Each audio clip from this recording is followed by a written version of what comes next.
Hello. Hello. Hello, everybody. I don't know who's here, but that's fine.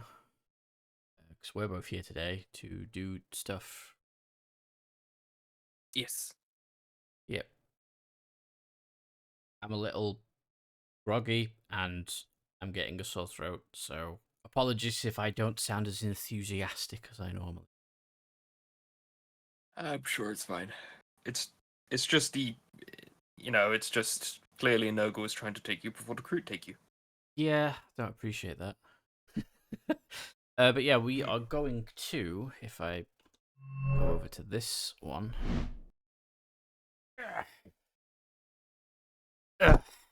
There we go.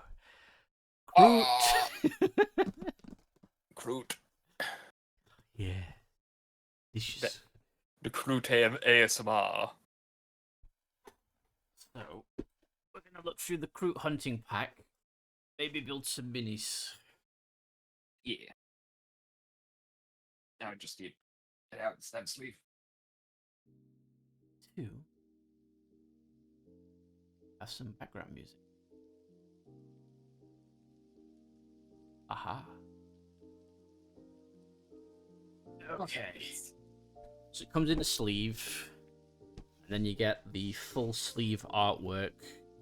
A very nice box. Which is full of little details here and there. And I then got out sleeve.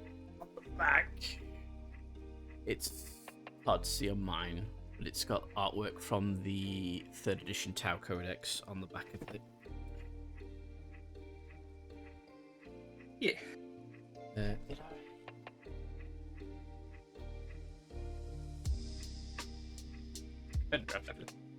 Fiddle I think around.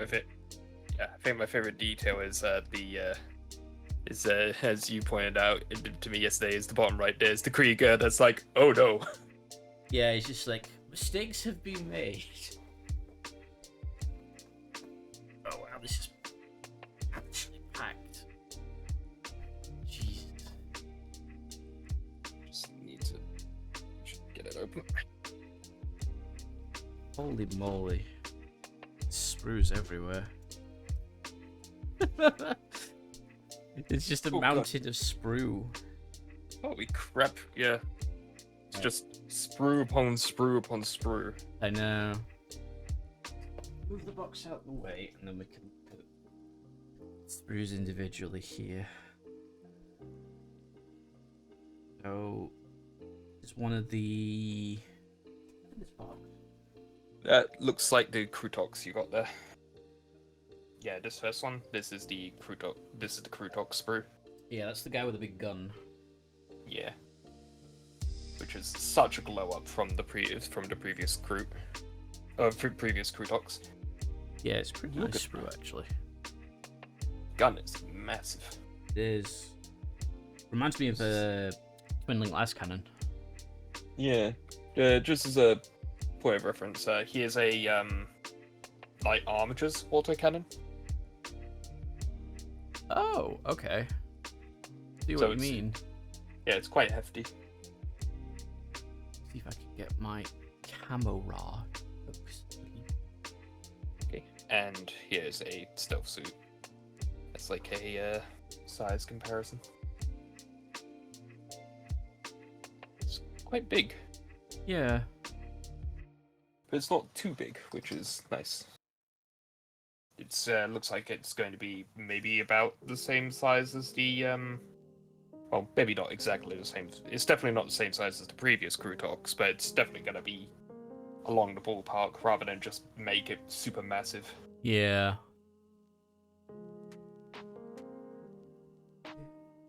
There's one of its head options.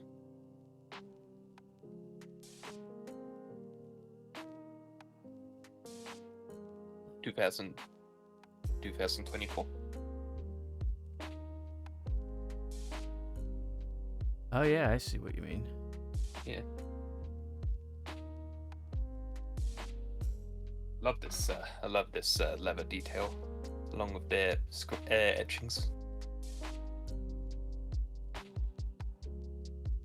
I've problems with the brightness. Could be, yeah. Not really sure how to help you with the brightness.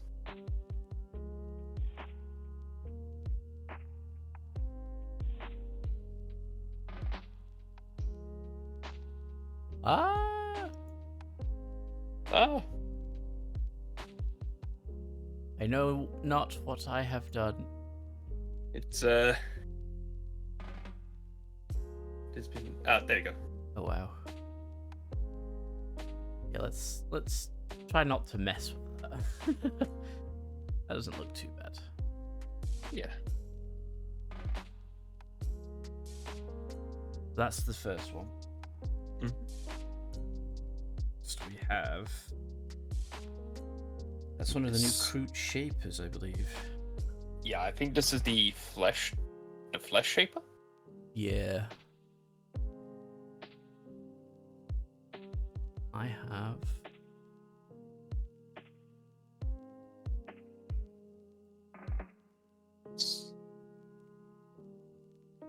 Oh dear. Yeah, I think maybe you got the brightness a bit too up high. There you go. Ah, I see what I'd done. What have you done? I had the exposure messed up a little bit. Ah, okay. So that, I think, is probably going to work a little better.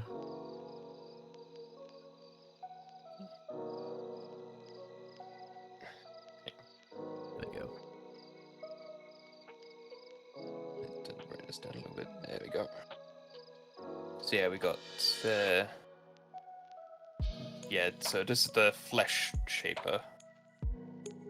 Who's I just noticed has got a quill beard. Has he? Yeah, Oh, he does. His mouth. He's got a quill beard. That's fantastic. I like that. A nice little detail. Autofocus for now. Okay. Against my better judgment. Oh. Yeah, he has a quill beard. Yeah. Cool. Get some. That's awesome. That nice big cleaver there. Also, I just want to say, this guy's massive. This guy's massive, particularly this. Again, taking a stealth suit by comparison. Yeah. It's quite a large lad. Do Kroot get bigger the more they eat? Sometimes they do. It depends on what they eat. But yeah, generally, I think this is just maybe a bit of upscaling for characters. Okay. Hang on, let me get it. I've got Kroot Killbroker as an example from Kill Team. So yeah, he's about relatively same size, but still obviously a bit bigger. Okay. Alright, so that's the flesh shaper. Really like this Kroot. Ah, this is the war shaper. Yeah. Yeah, I think this is probably the first model I'm gonna build. Because yeah, it looks great. I love the cloak. Yeah, the cloak's probably my favorite piece. Is it like spines or is it teeth? I think it's quills because I believe in one of the news articles they mentioned that the cloak, or one of their like video interview things, they mentioned that the cloak comes from a larger Kroot beast, so maybe it's from a Narlog or something. I don't know. I do like it though. Yeah, it's very nice. The nice detail I found as well is on the underside as well. It's textured, backside. Oh, you're right. It is. Even though that's probably going to be hidden quite a bit by model itself. Yeah, but that's such a nice detail. Yeah. There's also the little flintlock there, or lever action flintlock. Kroot are weird with their weapons. Yeah. You like that? Yeah, the Kroot got great, and the Kroot weaponry is great. Like they even it's like this guy's got a bow. In the grim darkness of the 41st millennium, Kroot have bows. But it must be a very good bow. Mind you, it looks like normal arrows. Oh wait, no. The arrows are kind of... Yeah, they have like a tip, a techno tip or something. Maybe Yeah. they're like exploding arrows. That's Also, he's got some drip on his quills. Oh, he does, definitely. Yeah, Like they tie the quills together too. which is neat. Then there's Loads of details there. I'm assuming you can build them two different ways. Yeah, if I recall, you can build this dude as having this war stave thing, or you can have him with the bow and this ninja star thing. I don't know what it is. Oh, the like double-bladed staff. Yeah, with the war stave, I think he also has like this hook and blade thing. So you have a melee, close combat one, focused one, and a ranged focused one with the bow. Yeah. So that's the war shaper. These, I assume, are 3 rampages. Is that what they're called? Let's see. It's this one you got. Yes. Yeah, it's this one. Yeah, I think these are the Krutox rampages. Look pretty cool. Yeah. So much like little detail on here. Yeah, I like that this Kroot is doing the squat pose. Oh yeah, this guy. Yeah. The squat. I actually love the pouches. Well, the like quivers with the spears in them. Oh, the javelins. Yeah.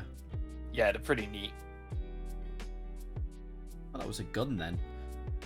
There's a piece there, and at first glance it looks like a gun. But when you flip it over, it's actually one of his arms. Oh, right. Yeah, I see what you mean. Yeah. So detailed. Yeah, this is great. So far, this is great. I'm very much looking forward to building these guys. Yeah.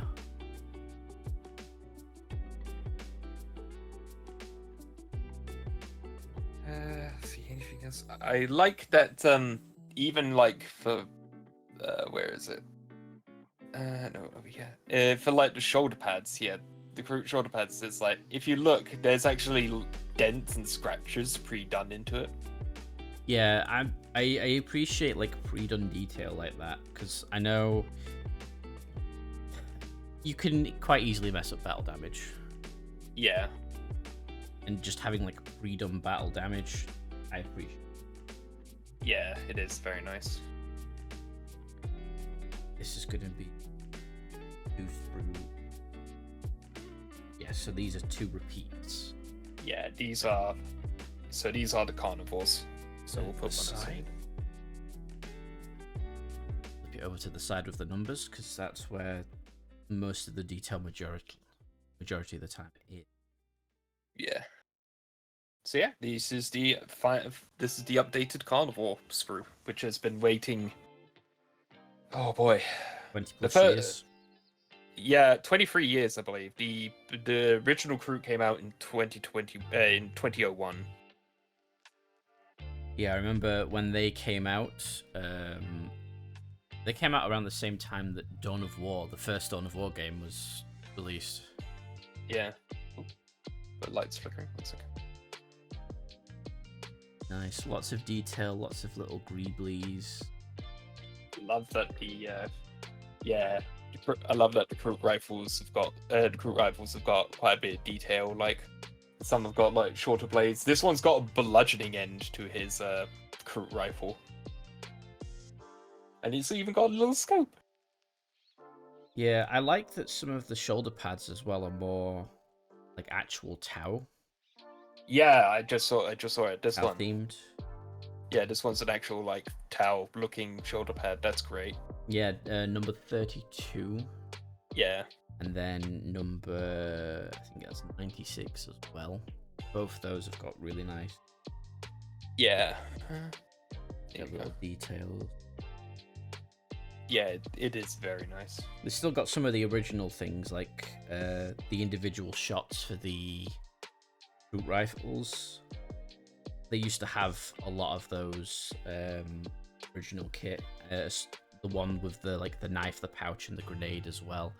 Used to have a fair few of those. So I think there's going to be so many bits afterward.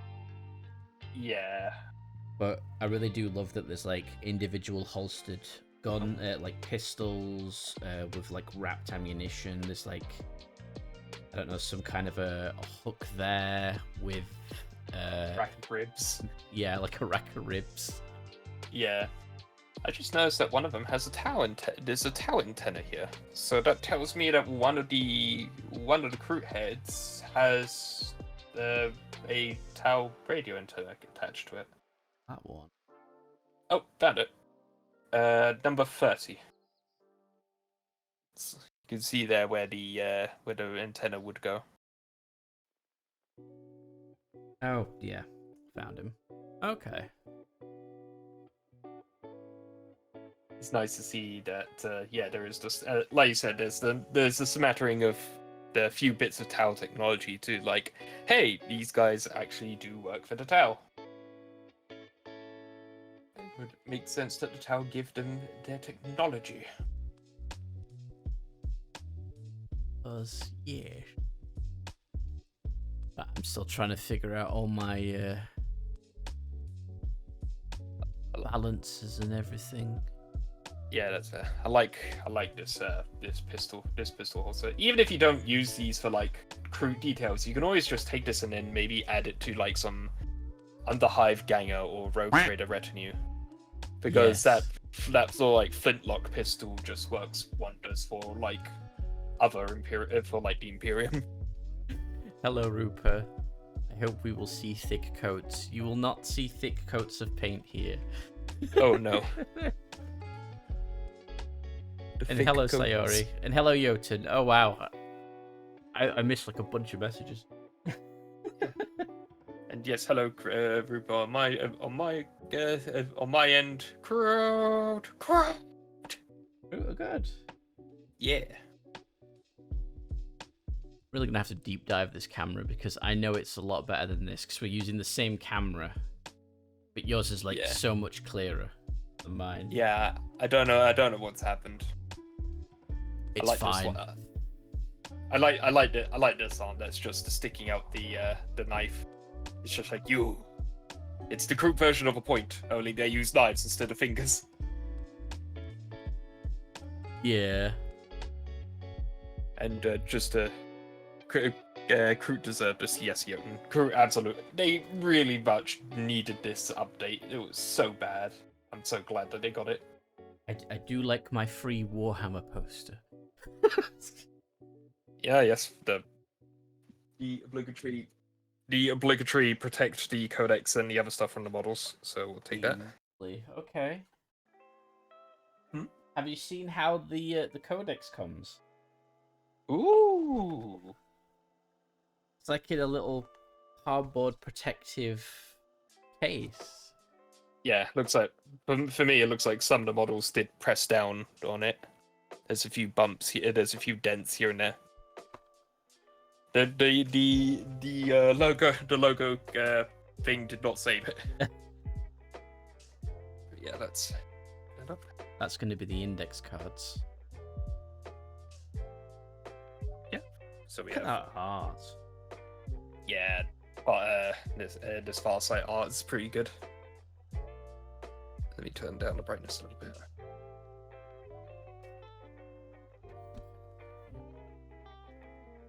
Aha. Pieces. I found the instruction booklet.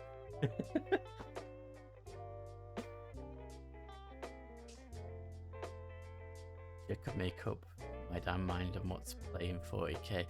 There's so much to play. Thank you for the look, Sayori. I honestly don't know what to play half the time. I'm more a collector than I am a player, to be honest. Yeah, same. I've got so many models. I've got so many models. It's like I can play a bit of every army. It's but it's just I just mainly do it for modeling. Yeah. And, yep. Bases. Bases are bases. So you can build the main Kroot guy 3 different ways, and I forget you get the baby Kroot hound as well, don't you? Oh yes. Let's see. Let's get the shape. Or let's get the carnival kit again. Where is it? Where is it? On the carnivore kit, or is it on the? It should be on the carnival kit because it's yes. There he is. Number 21. A little bit of his body there. Little tiny Kroot hound. Baby Kroot hound. Oh yeah, there's it. There it is. Best part of the game. Best part of the kit. Look at him. So tiny. So mad. Let's have a look. Currently suffering from the backup flu, so we'll mostly just lurk this time. No worries, Rupert. I hope you get well soon, mate. Yeah. Seems everyone's feeling a bit bleh. Yeah, I'm getting a sore throat at the minute, so I'm staying away from people, because if I'm ill, then I don't want to make other people. I need an excuse to get out of the house, get into where I thought of leaving the apartment, making me uncomfortable. Stay for me. Yeah, that is fair. It's where to go though. Yeah. Sorry. Thank you for luck. Okay, so we have for 50mm bases. For the Krootoxes, we have 2 32mm bases or Space Marine bases for the Shapers, and we have 28mm for the Carnivores. Oh, there you go. That's the 2 different build variants for the War Shaper. War Shaper. So yeah, you can have him with staff and the hook thing, or have him with the bow and the spinny blade The thing. Ninja Turtle spinny blade. That's what I'm going to call it. The Ninja Turtle spinny blade thing. You know what? Looking at it, it probably would very much fit in Ninja Turtles, couldn't it? Yeah. And the War Shaper in his aggressive two melee weapon pose, even though he's got like a shotgun looking thing on his back. I actually like that they've included painted examples as well. Yeah, that is actually nice. They haven't done that before, so I'm quite happy about that. Yeah, that's the first time I've seen that. And then all the carnivores is showing you how to build them in different ways. That's pretty neat.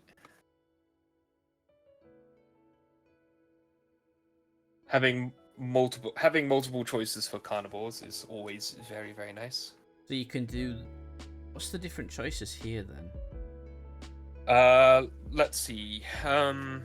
Looking at this close up, it looks like one of them is just Kroot rifles. One of them has got like grenades in their hands and various knives. One has the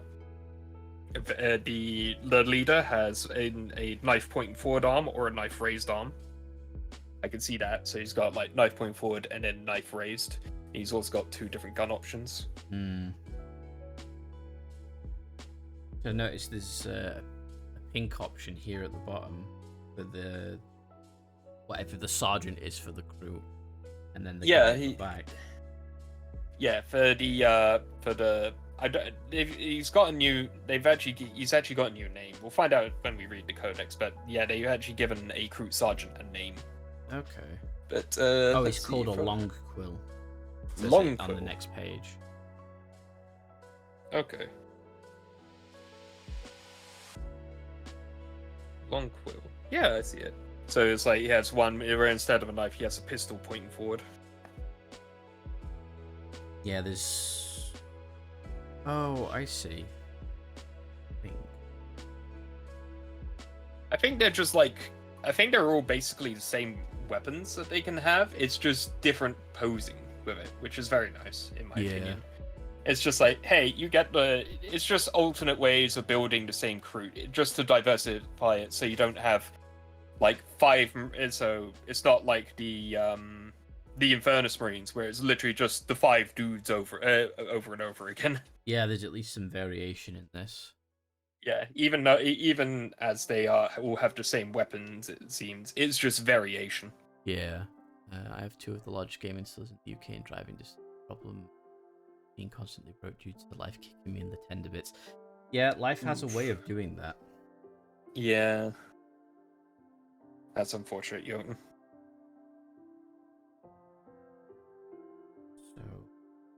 So many options for this.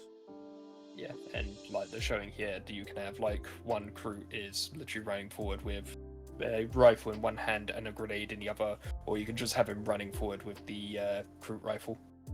Yeah, it's like it's showing you on the bodies that have a variation what the variations. Yeah, and it's it's just that it's just lots of variation, which is very nice. Yeah. Oh, that's cool. They have like a grenade launcher option, and they've actually added in like a firing grenade bit for it. Oh yeah, I see it on this page here. It's the same thing. Yeah. Grenades actually, well, that's loaded. Is it shooting out on you? It's there as yeah, well. it looks like it's shooting out. It's got a little bit of smoke to it. Okay, that's pretty cool. I probably build one squad as the blue, one squad as the green, and I might use the pink variant. I actually quite like. Yeah, that would be a nice variation. Instructions for the Krootox Rider. This is for the Krootox Rider, and then the Krootox himself gives the option of a different head and a different gun option with different riders, which is nice. Yeah, quite like that. Then that's the Rampages with the the cool looking dude. It is two options. Oh, yeah, it's like, I've got a pistol or I've got a big knife. Kind of like the pistol one myself. The pistol one does sort of like... sorry, light again. The knife does, or the gun does look very nice. Yeah.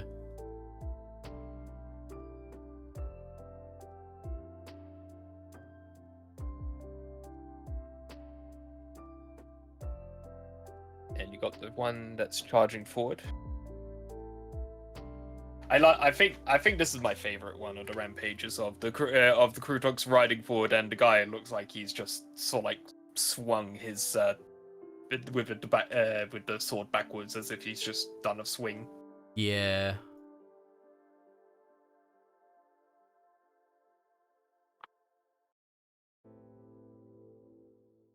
And this rider's got another option, only this time with a gnarly looking axe, which is very nice. Like axe.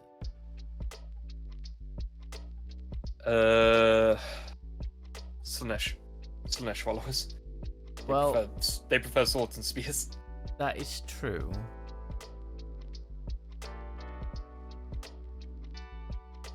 And here are painted examples. I'm really looking forward to building these. They are going to be good. Yeah. So let's just put that aside. Oop. Just put that aside. So yeah, we have the data card, and yeah, as shown before, here are the data cards. I won't open them. Not right now. Yeah, I'm not going to open them for a while.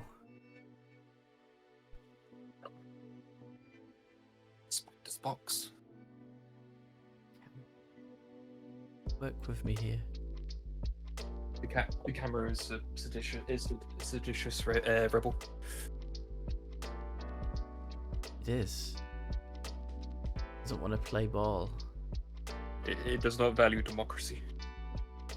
It doesn't value the greater good. That's greater good. Alright, so that's the... That, then... Fancy. Codex. I'm really, really happy that they picked this Codex art. This is the Just to warn you, do not show the back page of this book. I won't. Yeah, because it has the it code, has your doesn't QR it? code. It has your code to unlock the codex. Yeah, so don't so show that last page. yeah. But no, I'm just saying is that this is the 4th edition Tau Codex art. This is the codex art that got me into the game, that I got into the game with, and I just love this art. I think this is the best, probably the best Tau Codex art that we've ever had. Yeah, it is really nice art. Seems if I zoom out, I actually get better Oh yeah, that's actually really good quality. quality. So it looks like I'm gonna have to zoom out from now on. Yeah, so mine's good zoomed in, but yours is better zoomed out. Yeah, which is weird. Yeah. Oh well, that's fine. Yeah. Let's...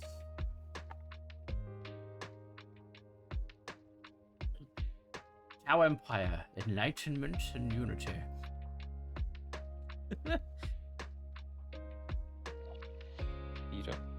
So what we got?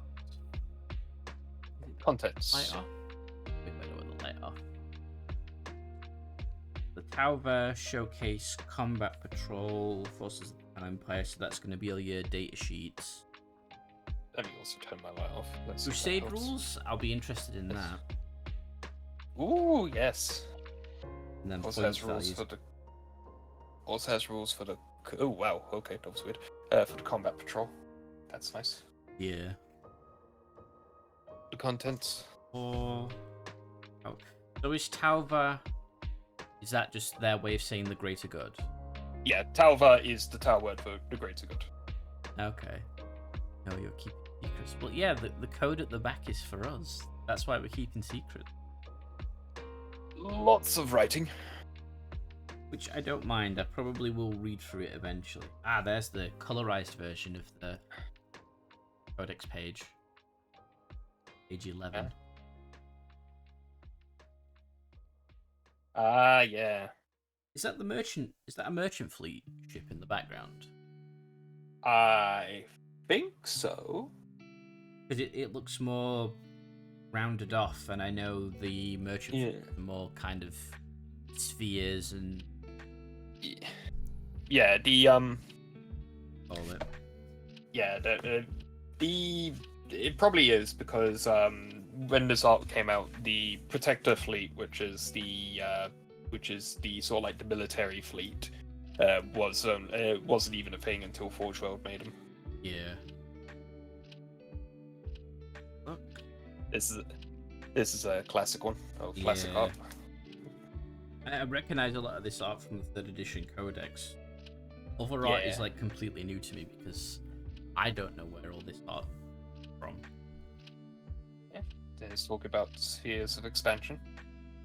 So you got your first, your second, your third, the fourth, which we don't talk about the fourth. And then the fifth, which has probably the most recent lore. Well, it is the most recent lore. And another one calling Strange Conflicts. That shall be interesting to read. And they've got a nice picture of a Riptide, actually. Oh, that's a Riptide? Yeah, that's a Riptide. I recognize it from the exhausts here. Strange Conflicts, it mentions identifying them as the Death Guard. Oh, okay. Apparently they were trying to go through some kind of wormhole. However. Yeah, that's the Star Type Nexus thing that I mentioned. The Tau basically made a wormhole generator sort of thing. Ah, hiding pictures. It's hard to show because I have a microphone in the way as well, Sayori. It's hard for me because I don't really have the the desk space for it. Yeah. So we have the cast. Talk about the casts. So we have, of course, the fire cast, the earth cast, the water cast, which is only a paragraph. I mean, they have to kind of summarize the casts, don't they? They're all like a small paragraph each. I know. We have a little bit of Enva, which is kind of funny because you can't get them anymore. Yeah, the ethereals get like Half a page. Yeah. Military, arsenal, power, tactical philosophies. Oh, alright. So that made me jump. I opened the page and something jumped at me, and it was the bookmark thing. Oh, right. So we have. This is Shadow Sun. Ooh. Yep, that shows them. We also have talking about societal ranks, so it gives you the ranking ranking system. How ranks? Doesn't focus at all. So of course we have La, Oi, Ve, L, and O. And it gives you an example, and it gives you an example of a town naming. Yeah. So it's as an example of how a tower title translates, the name Shazov or Viola Shova Kais Montra can be broken down as follows: the individual is a member of the fire caste, Shaz, holds the rank of commander, O, hails from the world of Viola, and has personal names that translate as farsighted, Shova, skillful, they mispronounce skillful, unless it's spelled with a single L, I don't remember. It might be. Kais, blooded, Montier. However, this style is more commonly known as Oshova or Commander Farsight. So, town names can get really long. Which is not a bad thing. Yeah. Oh, Shazara, it looks like she actually has a personal symbol now, which is nice. Did you not have that before? No, she didn't. Farsight had a symbol, but Shadow Sun didn't. Or double page artwork. Of the Kroot. Stars of this show. Hey, look at that. I think this is from the Kill Team box set. Oh, this artwork? Yeah. Oh no, the next one over. Oh, this one. The Warriors of... Yeah. Is it Pesh? Pesh, yeah. The C is S, I don't know why. The Kroot, and we have a whole page about the Kroot. Do we have more than a page? We have about all the More species of... Yeah, so that's gonna be interesting. So it talks about the Krootox there. Yep, Krootoxes. Talks about older and younger Krootox. Talks about talks about them using a species called calamandras, which are what the lone spears have. Oh yeah, that's the And it amphibian-esque quadruped native to the... I don't say that.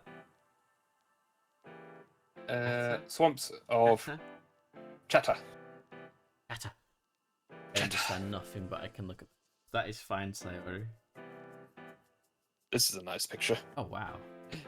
It's like, yeah, it's like the dark Eldor here. It's like, haha, we got the tail, you know, in at the disadvantage, and then behind them it's like, hello. Yeah, I love the artwork on the next page. Ooh, yes, that's an old Kroot picture. I don't remember where it's from. I thought this was fan art for the longest time, but I guess this is official. Yeah. Or it's official now. And it tells keeps you about going. their solar system. Yeah, solar system. Kroot Society. Pesh. The planet itself. Yeah, the Pesh itself. Wow, we're actually getting way more of the Kroot than I originally thought we would get. It's still going. Yeah. Then it goes to the Might of Empire, which is say the Tau itself. Yeah, the Might of Empire. Hero's Mantle. This is talking about battle suits. Okay. So we've gone from the interesting side of the Tau Empire to the boring abused side of the Tau Empire.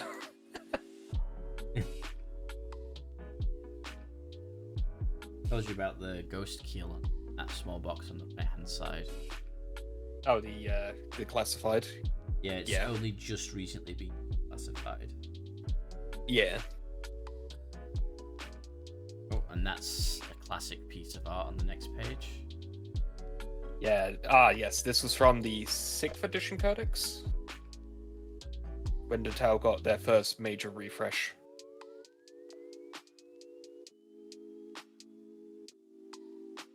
We also got Long Strike here, but he's not in anymore. Is he alive as a hero, or? I think he's still alive. It's just he's not a playable unit anymore. Well, I guess we'll find out. We have all. Oh, yeah, we actually have pictures of all the battlesuit systems, which is nice. And descriptions for all the different drones, which I appreciate because I like my drones. Yeah, and it's nice to have a visual reference to say, oh, which drone is which. Well, here you go.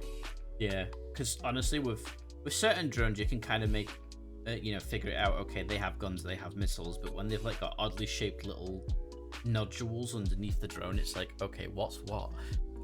Yeah. Oh, talking about the SEPs, and gives you a nice visual indicator of what to do for certain helmets. Oh yeah, I like this. That the unique markings and designs and telling you what the lines and the dots actually represent. Oh yeah. That's pretty.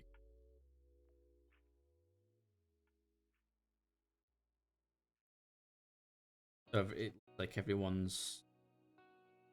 Every member of the kill team also bears a cadre marking on their armor or wear it in the same color of their steps. The pattern of dots. This pattern of dots is always applied in the same fashion across the entire cadre, symbolizing unity and the deferral of self-interest.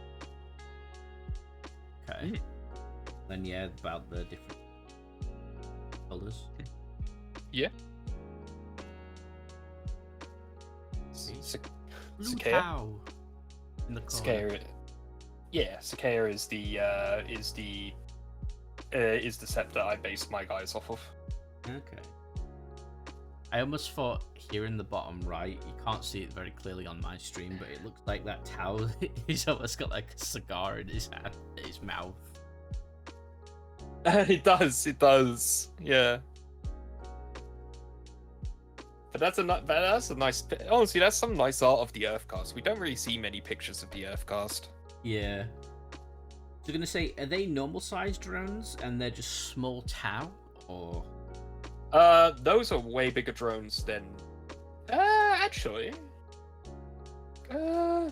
no. Those are probably normal sized drones because the drones themselves are quite chunky. Like hang on. Like here's a Tau body or Ethereal. Ethereal is quite large, and here's a drone by comparison. So drones are actually quite massive. Yeah. But yeah, the Earthcasts are the shortest of the lot. So Foresight enclaves. Ooh. Artwork in the bottom right. let's see. Look at that. Oh yes, that's some nice Kroot art. But like, I can see straight away at least 3 or 4 other alien species there. Yeah, it's like You've got this aquatic-looking individual here in the very bottom left. Yeah. Then you've got this really weird, long-armed quadrupedal-looking alien. Yeah, it looks kind of like a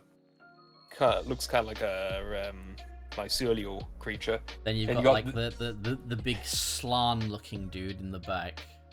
Yeah. And then just there in the background, I think that's an alien. It doesn't look like a drone. It looks like a floating squid thing. Yeah.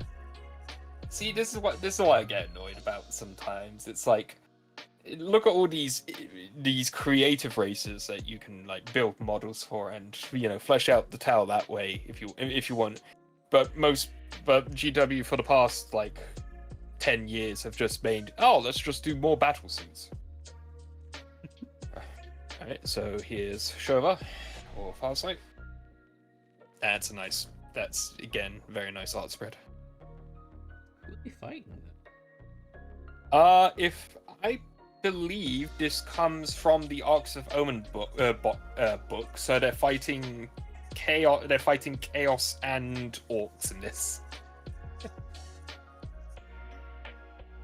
As you do, casual. As you do. Showcase. Ooh, very nice. Oh, 1 second.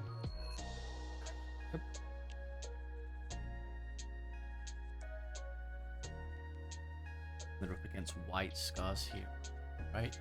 Sorry about that. I'm back. Hello. Hello. Oh yeah, white scars.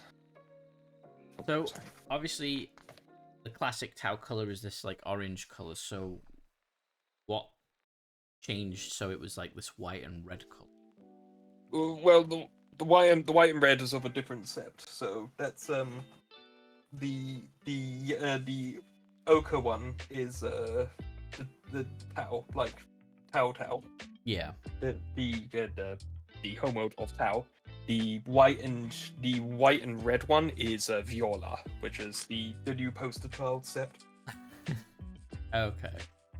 As to why they changed it, it's because I guess I don't know. It's during, I think it was during 8th they just decided to go with Viola instead. Probably because well, to be honest, the white and red is way more striking than the ochre. It is these days, but we didn't have anything in the ochre colors previously. Yeah, it's like we didn't have the yeah, when the Ghost Keel and the Storm Surge came out, they switched to Viola, and because again, we had a lot of the stuff in the ochre of the Tau sept, particularly in 6th and 7th edition, but they decided to change to Viola because, well, I don't know, I think the white and red is certainly more striking, and there's not many factions in 40k that sort of like have the white theme, and the Tau do pull it off quite well because it gives the impression of something new and something new, shiny, sleek, New, etc. shiny, sleek, and then you see all the kind of like the chipped paintwork on this massive battle suit. Yeah, so it's like it's obviously worn, but it's Yeah. But it is funny though because when they changed, because Viola wasn't originally white, it was a very pale green. Oh really? But they it was a very, very pale green, but they changed that to be white because it looks better, honestly. Vision is Where's that? the following page. So there is a Kroot here that has kind of like Oh, a visor. Yeah. almost like Cyclops' visor from X-Men, or like Robocop almost. And it was Yeah, like, that's a really cool conversion, but it's not. Yeah, I actually saw it on the sprue, so it is there. Kroot hounds, which will be following later, including this lovely beastie. I am going to get. No. They're part of a. They're going to be following up. Okay. So, and we have the Lone Spear with the Calamandra, which looks great. I think it looks better when it's closer to like matching the Kroot colors than the like really out there striking. Yeah. Hello, Cake here. Hello, Kikia. Also, I just want to say, I love what they did here in this art. It's not Tau related, but they use a Wraith Knight as a statue, and that's genius. Yeah. See, from what I understand from watching and listening to other people, a lot of the stuff that they do is they will build it, then cast it, and then recast it, so they'll have infinite of like that when they want it. Okie dokie. Which is interesting. Yeah. Ooh. I do love the red armor. Yeah, the Farsight Enclave's colors are really striking. It's all like an inverse of your La. It's from the white to the red to now it's red and white. Yeah. Doing good, thank you. Just a bit under the weather. I am also okay. My arm is getting sore holding up this codex because I have to for people to see. And I would have liked a new ethereal rather than one on the hover disc. Yeah. That's why, like, the store anniversary model, for example, that's a new ethereal. I just wish it was a general release. Yeah. Oh, this is a nice one of Tau versus Raven Guard. Yeah. I Also also notice Black it- Templars then. Yeah. Also notice at the top left, it's like there's a captain and a commander. It's just like, oh hi, how you doing? Oh yeah, just up at the top, duking it out. I feel sorry for this marine here that's like looking at this Kroot rampage. He's like, nope. You see you won't be able to pick it up on stream at all, but can you see like the detail they've got into the eyes? The Oh, Kroot let's see if I can get the details because my one goes up close. Oh, yep, there you go. You can sort of see it. Yeah, Yeah. It's all like that yellow with the black pupil. It was really striking. Combat Patrol. I would actually be interested in this because because I want to do like an introductory 10th edition game and I need a combat patrol. Let's see. So combat patrol is Commander Cold Spear. Cloud Spear. Oh, Cloud Spear. Why did I call him Cold Spear? I don't know. Let's see. He's got air bursting fragmentation projector, plasma rifle, battlesuit fists, 2 shield drones, and a weapon support system. From the looks of it, oh, he's an enforcer battlesuit. Okay. Pathfinder team, which is 10 models. They have pulse carbines, pulse pistols, close weapons, crab inhibitors. 3 of them are equipped with pulse pistol, rail rifle. Then the 6 pulse carbines, just- pulse pistols, close. Okay, So, yeah, team of 10, 3 of them have got rail rifles, and their drone choice is a grab inhibitor. I do love the rifle. Their rail rifles do look good. Particularly, not sure if the camera will pick it up, but I love like the little subtle glow they put on the rails. Oh yeah. Breacher team. Breacher team is just a breacher team, straightforward, no drone options. And a devilfish. So that's the combat patrol. Yeah, that's pretty simple actually. That's 20, 21, 22. Ooh. 22 models excluding the drones, because the drones don't count as models anymore. Yeah, I think you'll like the next page. Hey! Painting guide. Now this is something I love to see in books, and it's something we've very rarely had in codexes for a long time. So Yeah. to have this back is actually really, really nice. Yeah. And I love that they tell you all the colors that they use. So that's nice. Yeah, that is very nice. I actually love how they've done that with the white. It's such a simple thing, because I did wonder how they did the weathering on the white armor, and it's just Agrak Surfshade in the recesses. Yeah, it's just very it's just really targeted pin washing aggro surfshade. I wonder if you could get Agrak Surfshade into more of a pin washed consistency. I mean, if you use if you use contrast medium, you can always just water it down a lot. Oh yeah, contrast medium could work. Oh, what's the other medium? The normal paint medium, would that work? Llama medium would work as well. So yeah, that would work. I would just say is all I would say is even if you would water it down, you would still want to be careful with doing it in the recesses because that's the problem with white. Anything will stain white. Yeah, but you can just tidy back up. Yeah, of course. they've used Space Wolf's Grey Yeah, that's the for the skin color. Yeah, that's the typical triad, and that's the typical triad of Tau skin. It's I've got it up there. It's the Fang, followed by Space Wolf's Grey, followed by Rust Grey. As a extreme highlight. Space Wolf's skin. So it's white, and then it's built up Space Wolf's Grey. They should have just said glazing rather than thinned layers. Because it is glazing that's got that.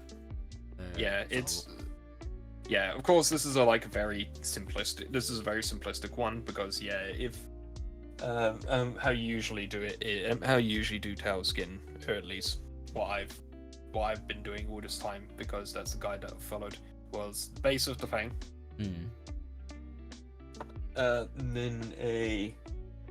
Then you go over it with Rust Grey.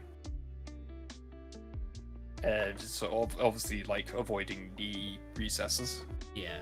And then you highlight with Fenrisian Grey. Okay. So yeah, that's the typical triad for Tau skin.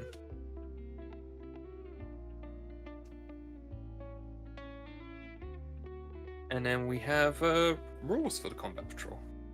Yep. So combat patrol specific stratagem. Sorry, I'm just resting my arm. So what have we got? We've got electrostatic flares, which is an aura. We've got prototype systems, so that's an optional enhancement. Yeah, so you pick either or. Yeah, you pick either or the flares.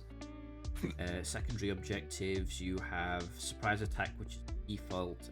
You have Imperial Edict as the optional secondary. Fight by the Code, Rampart of Fire, and Lies Before Territory. Stratagems. Yeah. So we've got 2 shooting phase stratagems and 1 in your opponent's shooting phase stratagem. Then we actually go on to the actual data sheets for the following. Yeah. Which is nice to have because the entire combat patrol is here on this one double page spread. Really, you just need this page open, and that's it. Other than for your stratagems and enhancement expected on the previous page. But that's actually quite nice. Yeah, painting these sounds complicated. It's not too complicated. It's it's just getting it. It's just getting it down. Yeah, you follow a step-by-step guide, you can, at the minimum, get similar results. But one thing I've had to learn over time is you will never get exactly the same results, especially if you try and follow Games Workshop's guides specifically, because it's the heavy metal painters, which are the professional painters that do the box art, or all of Games Workshop products. So when you see models, it's the heavy metal team. Everything else is the normal painting team, which doesn't paint to the same standard. It's completely different. Yeah. What else have we got? The rule.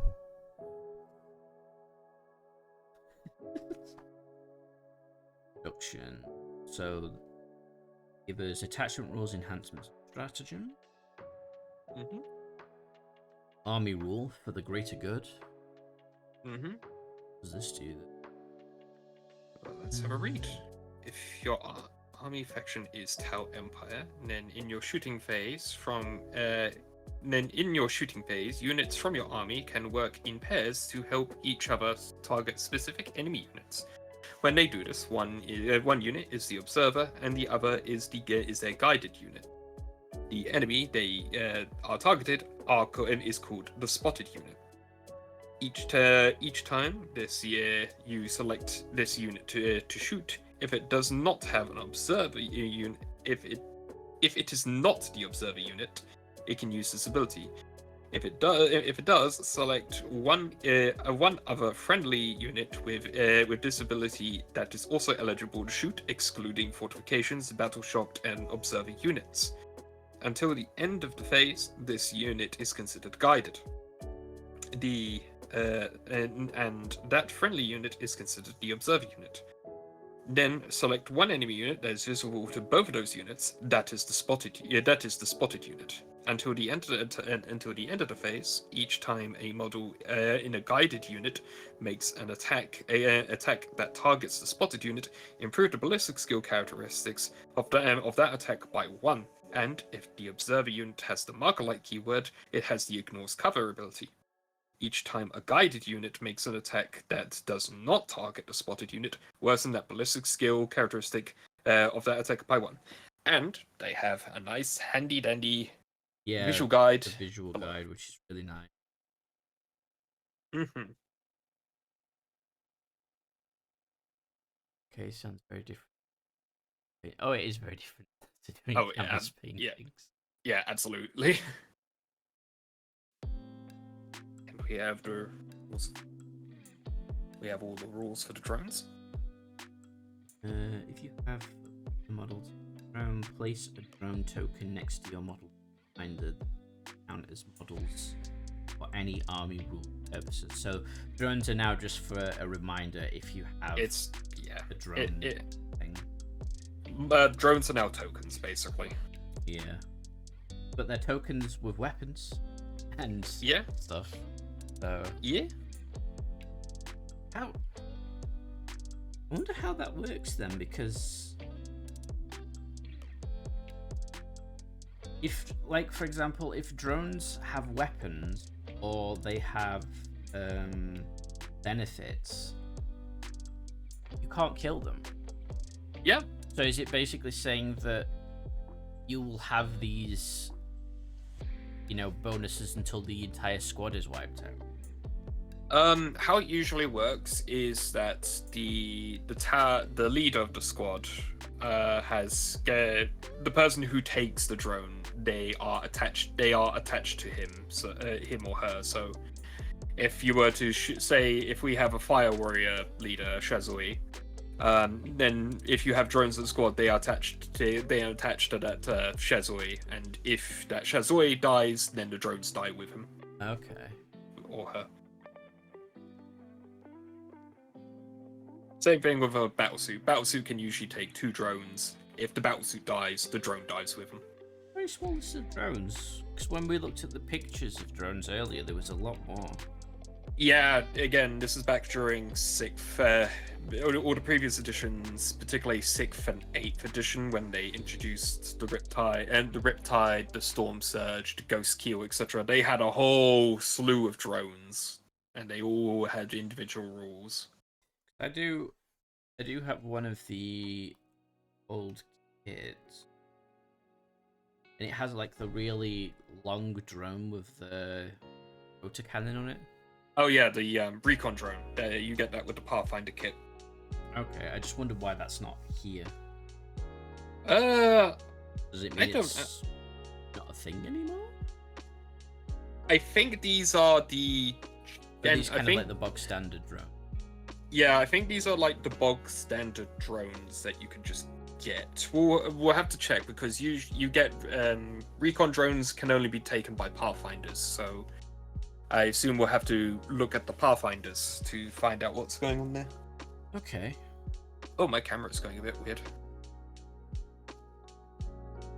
It's because of the focus. Oh, yeah. That's your exposure. Yeah, fair enough. Hang on, I think I know what to do. Give me a second. Oh. Yeah, I like drones. They're very cute.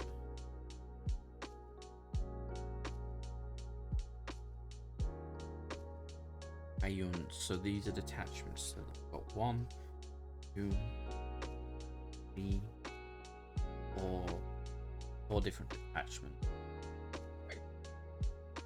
I think there'd be more. I don't remember how many the Space Marine Codex had. It had more than 4, I think. There we go. Alright, how is that better? bit better. Okay. But sorry, what were you saying? Oh, there's only 4 detachments. I can't remember if the Space Marine Codex had more or less. The Space Marine Codex has 5 detachments, I believe. Okay. The Tyranid one has like 6, I think. Yeah. And the new Chaos Codex that's coming out soon is rumored to have 8. Okay. So the tower kind of getting shafted here in terms of detachments. So what's the detachment rule for Kayun? Especially as from what I've heard of the tower ones, it's like there is like one battlesuit. There's a detachment that's purely based around battlesuits. There's a detachment purely based around Kroot, and then you got Kayun and Montkar, which are seen as like the generalist one, but one really favors but Montkar really favors battlesuits. So it's like you have 2 battlesuit detachments, one Kroot detachment, or one Kroot focused detachment, and then you have Kayun, which is more or less your generalist. Okay. This one gives you sustained hits 1 from the 3rd battle round, or sustained hits 2 if you're spotted. Unit. Kayun is the one that we've had since the start of whatchamacallit? 10th edition. Yeah, 10th edition. Okay, so this is the default. This is the default one. Oh, they have the combat embarkation, which is I like combat embarkation. Yeah, it is a pretty neat one, and it does really it really does fit the tower in my honest opinion. Montkar, which I'm guessing is Killing Blow. Battlesuit one. Montkar is the second generalist one, but the rules here more focus battles or more benefit battlesuits. Battle round, range weapons, Oh? The lethal hit ability. Pretty nice. Yeah, it's pretty nice. Also, I just noticed. Look at this battlesuit here at the top left. He's pretty neat. He doesn't. Not only does he not have jetpacks, which is interesting. He has a sword. So, is this new artwork? That's Farsight's old model. So this is an older. This is like 6th or 7th edition. Farsight art. So I've been seeing people circling off that guy in the background and saying, "Oh, we're getting new melee-focused Tau battlesuits," but obviously we're not. Nah. Yeah, no. This is old Farsight art. So. Okay. Retaliation cadre. This is the battlesuit focused one. Each Tau Empire battlesuit from your army makes. Each time a Tau Empire battlesuit model from your army makes ranged attacks that targets a unit within 12 inches, improve the strength characteristic of that attack by 1. If that attack targets a unit within 6 inches, improve armor penetration characteristic of that attack by 1 as well. So this entire main rules for this like entire detachment is your battlesuits need to be like hugging the enemy at all times. Well, considering one of the enhancements is the pure tide engram neurochip. Yeah. Failsafe detonator. It's the Gundam wing self-destruct thing. It's literally the Gundam wing. It's like, aha, I got you. Press button and blow both up. Basically, it's you don't roll for deadly demise. You choose whether it's a 1 or a 6. Yeah, so you could choose to blow up next to your enemy or not explode if you're like close to allies, because obviously you can do multiple wounds to allies. Yeah, the one with the failsafe detonator, the one that I keep seeing go by is literally give this to your Riptide. So and then charge your Riptide in, so it's in the middle of the enemy, and when the Riptide dies, you detonate it, and he explode. He does like D6 plus 6 mortal wounds. It's literally suicide Riptide. I don't know if I want to do that to a Riptide. I don't. This is generally why I don't like. This is playing into how meta people play Tau. Like they don't play them as like lore Tau, where they value lives and such. This is basically playing Tau as like I don't know, the clearly just throw them at the enemy and try to kill them as quickly as possible, which is not how the Tau roll. Yeah. Kroot hunting pack. Fun one. What do they get? Skirmish fighters. Kroot models from your army have a 6+ invulnerable save against melee attacks and a 5+ invulnerable save against ranged attacks. That's actually quite a nice general rule. That's really good, actually. So you've got an easier time of saving against ranged attacks, less so against melee attacks, but that's to help you get closer, I imagine. Yeah, it helps you get closer, and it's like, while Kroot can be good in melee, their main focus is still gunplay, with the exception of like the rampages and such. Yeah. I like how the one rampager there, like flying through the air like Hulk. It's quite funny. Yeah. Now he's like holding the world's biggest invisible burger.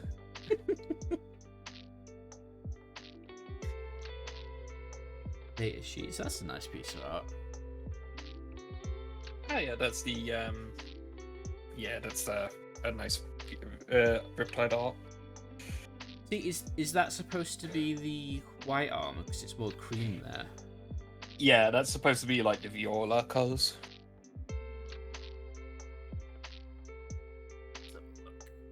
I'm gonna spend too much time on the data sheet. But we'll have a... Yeah, we'll have a gander, and I'll tell us if anything's like massively changed. Yeah, 'cause I don't know my edition. What do they have to? Good question. Which Kroot or Tau?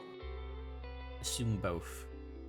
Tau generally likes to eat berries and nuts, but for the most part, that's their most part diets. But they do enjoy, but they can eat anything. While the Kroot, it's meat. It's just meat, constant meat. Yeah, Kroot are carnivores. Carnivores. It's in the name. Yeah. They're cannibal carnivores. So let's have a look. Let's see. I'm gonna have a quick look. So Shadow Sun. Shadow Sun's gone up 1 toughness. That's nice. And her invulnerable save has gone down. So. Wasn't a lower number for the invulnerable save better? No, it's her invulnerable save is 5+ rather than 4+. So she went from having an iron halo to a refractor field. But I thought there's like a higher chance to roll above that number. Do you have to roll above or below?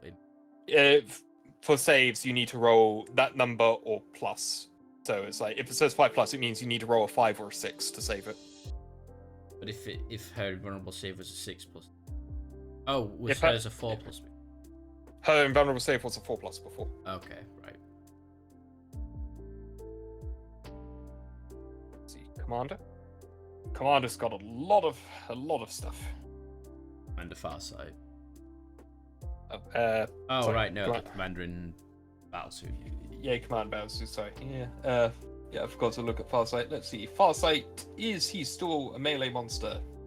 Well, he's strength 10 with he's strength 10 damage free with his striking. If he's striking with the sword, I don't like it. I don't like his sweep is 1 damage though. It means he's not really going to be good at clearing hordes. But it's 8 attacks.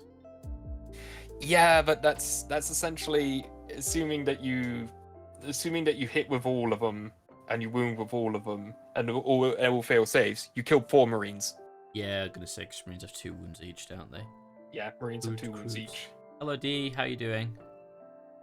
Hello Yes, D. We're going through the Tau Codex.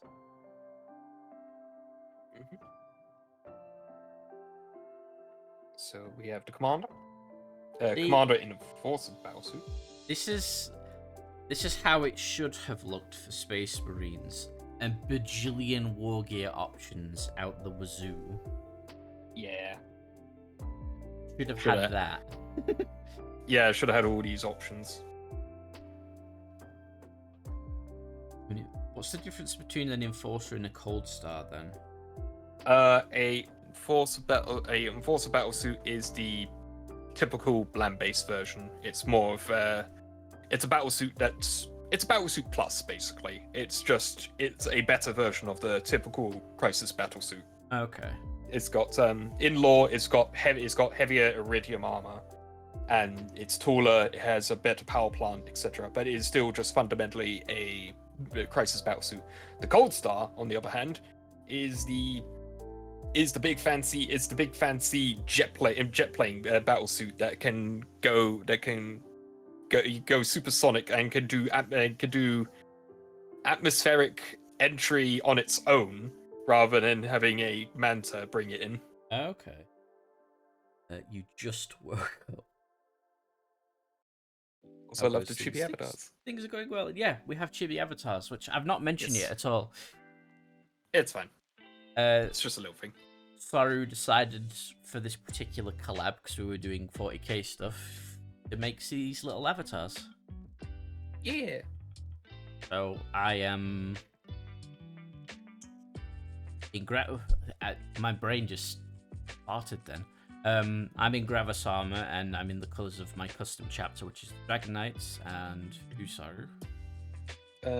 I've done myself as a Fireblade of my custom Lavar tailset. Yeah. I'll show full pictures of them after the stream on my server if anybody is interested as well.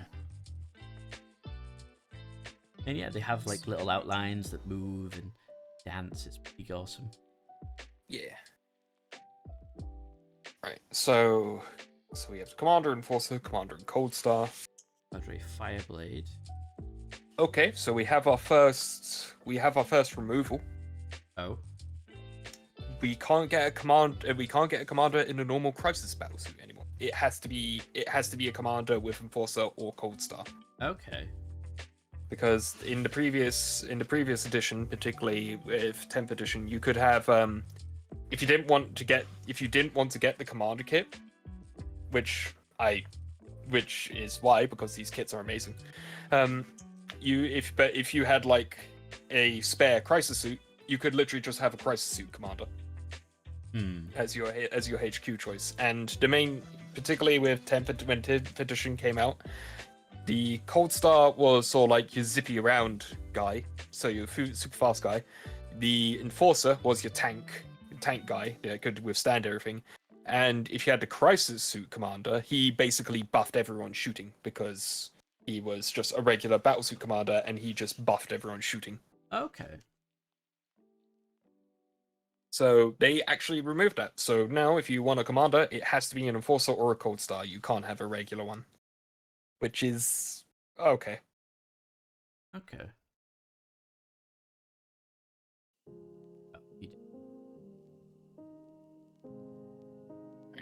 So Next we we have have the Ethereal and Dark Strider.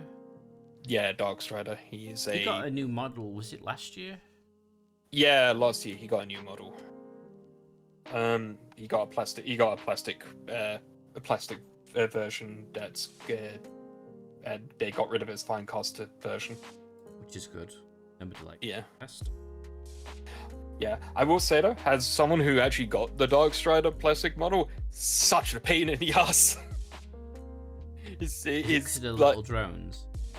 No, it was his entire model is just riddled with mold lines. That's not so, including the little drones. The little drones bend so easily.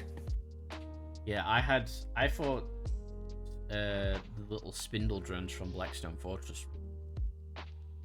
Yeah. But yeah, that sounds bad. Yeah, no, you won't like Dark Strider then. Strike team. Right. So those are your two main troop choices. Oh, you have. See, it shows the supports for it for the. Yeah. So you got your long range dudes. Yeah. That can have rifles or carbines, which is pretty nice. you have their drone options, and then of course breachers are the dudes with shotguns, and they're not really much different, because when breachers first came out, they were really super interesting because you see that in the model they have like those little nodules on their backpack. Yes. In I want to say 7th edition, when they first came out with an updated Fire Warrior kit, that they actually had a purpose, because they what it was is the Guardian drone projects a shield across the entire team, but their little backpacks were sort of like a shield amplifier. So like, while you could take out a Guardian drone for the strike team, it would only give them a 6-up invulnerable save, where if you gave them to the breacher team, it was a 5-up invulnerable save. They have long since got rid of that, but just thought I'd share that because that was a really interesting thing, but they don't have that anymore. Instead, they just have the only real unique thing they have left is their blaster, which is just it's a shotgun. Okay. That's all it is anymore. It's just it's a shotgun. Oh, and it shows you the drone options you can take here. Yeah. Let's actually read something I've just noticed. We haven't actually looked at their rules, so let me have a quick look at the rules. Okay. For so the Enforcer Commander, while this model was leading a unit, each time a ranged attack targets that unit, worsen the armor penetration characteristics by 1. Okay. So the Enforcer battlesuit just makes the entire squad tankier. Cold Star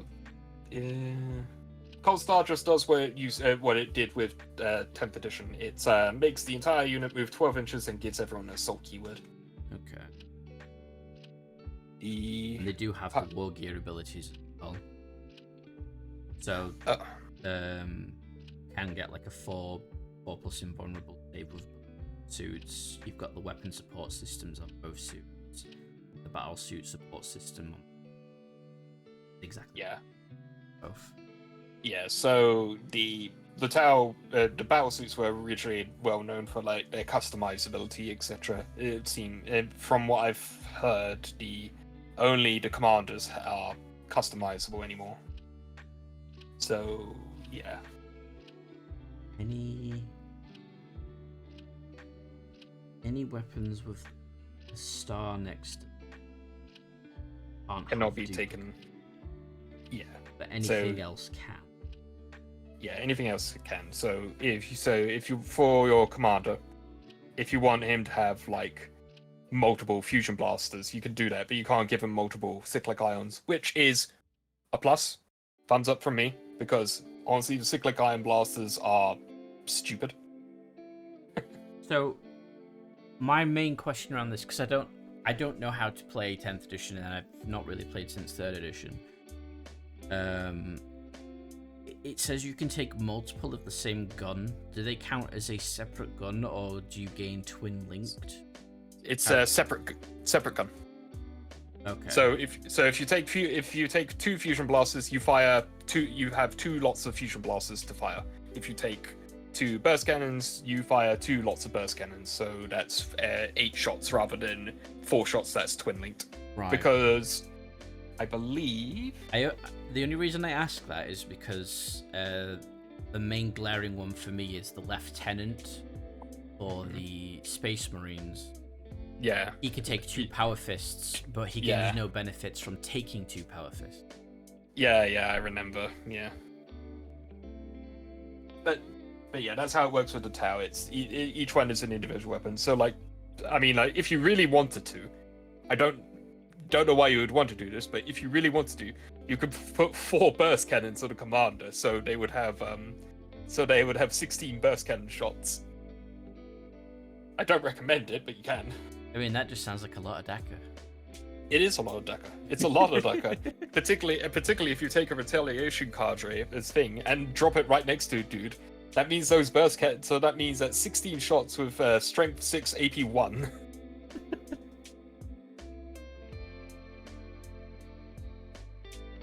But yeah, so, and let's see. the Kadra Fireblade has a new ability, actually, I've just noticed. So he has Volley Fire, which is while this model is leading a unit to add +1 to the attack characteristics of range weapons equipped by models of this unit. This is the rule that he had since the start of 10th. You put him with a Fire Warrior squad, they all fire more shots. Okay. He's now got Crack Shot,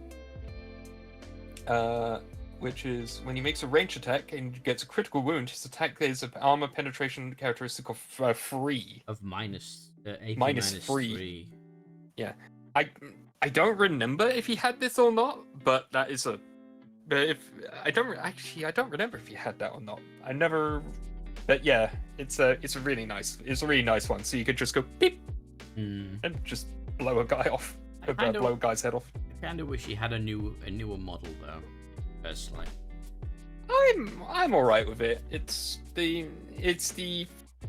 Particularly it's because I recently did myself a unique Fireblade. It's the model still holds up. Okay, if you do opinion. Something like that, that looks fine to me, honestly. Yeah. I think it's just like I've always seen this one model in this one pose painted this one way, and it's just like, Yeah, no, I agree. It would be better if it was like multi-part plastic that you can have different options with. It's that all of them are just stepping up. And yes, I know D. I know. I caught myself. I'm glad they got animated. Yeah, they got animated. Jira or Jirachi Star animated. So thank you. Yes, thank you very much. These rules are for 10th edition of Warhammer 40,000. Yes. Tabletop. Yes. Ethereal. Failure is not a drone. Failure is not an option. While this model is leading a unit, models in this unit have the Feel No Pain 5+ ability. That's really good, actually. And he can be attached to breach teams and strike teams only, so that's not bad. Yeah, so they're leading a Fire Warrior unit, and they have the ability to generate CP or command points. Is the breach team just close range guns, or is it melee as well? Close range guns, just close range guns. You know what would be really good then? An ethereal with Kroot. Because the ethereals are melee, aren't they? Yeah, but they can't lead Kroot. Oh yeah, they can't. Oh, that's such a shame. That actually brings me up to another point. I just noticed 2 more missing units. Anshi and Anvar. I knew Anvar was gone, but Anshi is a bit of a sad one because he was the ethereal that could actually lead Kroot. Oh, okay. So yeah, he looks like he's gone. Darkstrider. Darkstrider? What does Darkstrider do? Structural analyzer, gamma array. See. So he gives a 1 to wound rolls for ranged attacks leading. And he can only lead Pathfinder teams. Yeah. But that kind of makes sense because he's a Pathfinder, right? Yeah, he's a Pathfinder. So like if you give your Pathfinders rail rifles or ion rifles, then he's gonna make it so that they damage a lot easier. Yeah, and his other ability just says that enemy reserve models can't be set within 12 inches of zone zones. Yeah. Overall, he's okay. And yeah. Strike team. So these guys actually have ability. I don't remember them having ability, so let's see. In your shooting phase, after this model has shot, select one enemy infantry unit hit by one or more of those attacks until the start of your next turn. While this unit is on the battlefield, the enemy unit is suppressed. While a unit is suppressed, each time a model in that unit makes an attack, subtract 1 from that hit roll. Ooh, that's really good. So you have the potential of making them miss. Yeah, that's really good. So you could have your strike. So you could have your pulse rifle guys way back, just lobbing shots at an enemy and potentially giving them -1 ballistic skill. Yeah, that's actually That's actually really good. With Oh a no, wait. with a 30-inch range as well. That's actually not bad. Wait, I just noticed. What? While a unit is suppressed each time a model makes an attack. Oh, it's not just range. It's not just shooting. It's attacks. So even melee will have a -1. Oh yeah, because it's like they're trying to dodge incoming fire, regardless of what weapons they're attacking with. Yeah, that's actually really good. I really hope this makes D6 people Fixed use more rated the firewars stream because with we 8 need more viewers. people using firewars. Oh, hello. You just got raided. Fixed Ian, thank you for the raid. Welcome, Welcome, raiders. welcome. How are you? What have you been up to? We're just going through the Kroot hunting pack. We're currently going through the Tau Codex. We've had a look at the models so far. Very happy with what we've got. Yeah. Hello, how are you doing? And there's a shout out for you. Just sip of water. Oh yeah, water. I should have had a sippy ages ago.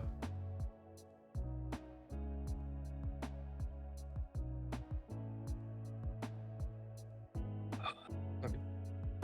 But I hope your stream has gone well. What were you doing?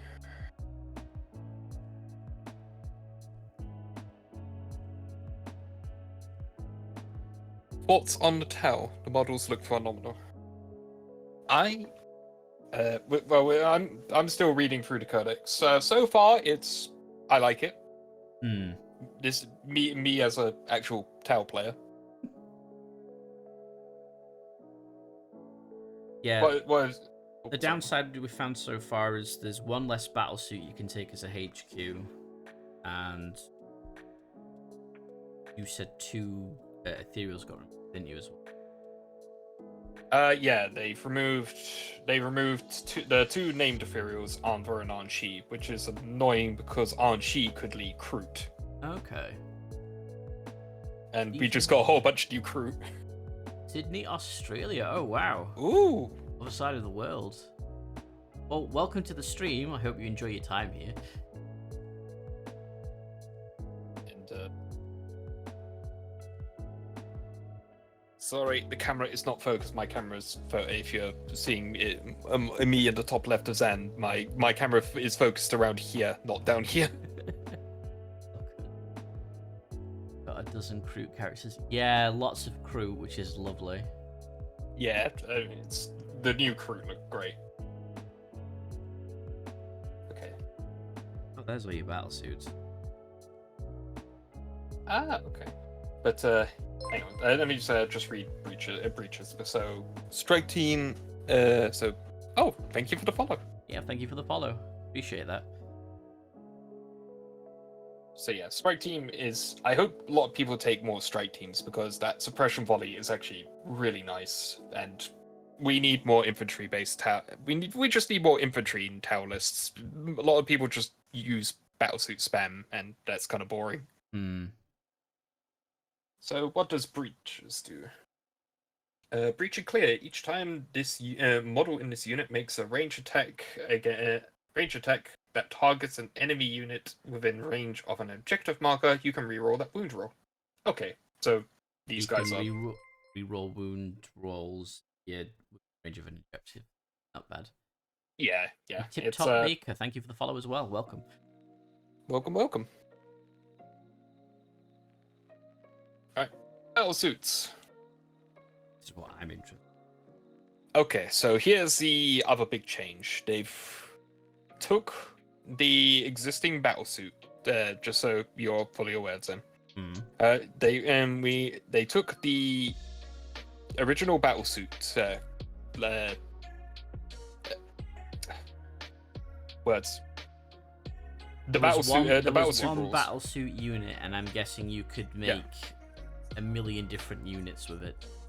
Yeah, it was like the commanders that we saw, where they had all those options and such. You could do that for each individual crisis suit, and you could have, in the previous editions, you could have crisis suits up to, usually there were 1 to 3, but I believe in 9th and the start of 10th, you can actually have 1 to 6 squads battle suits, and each one of them was super customizable.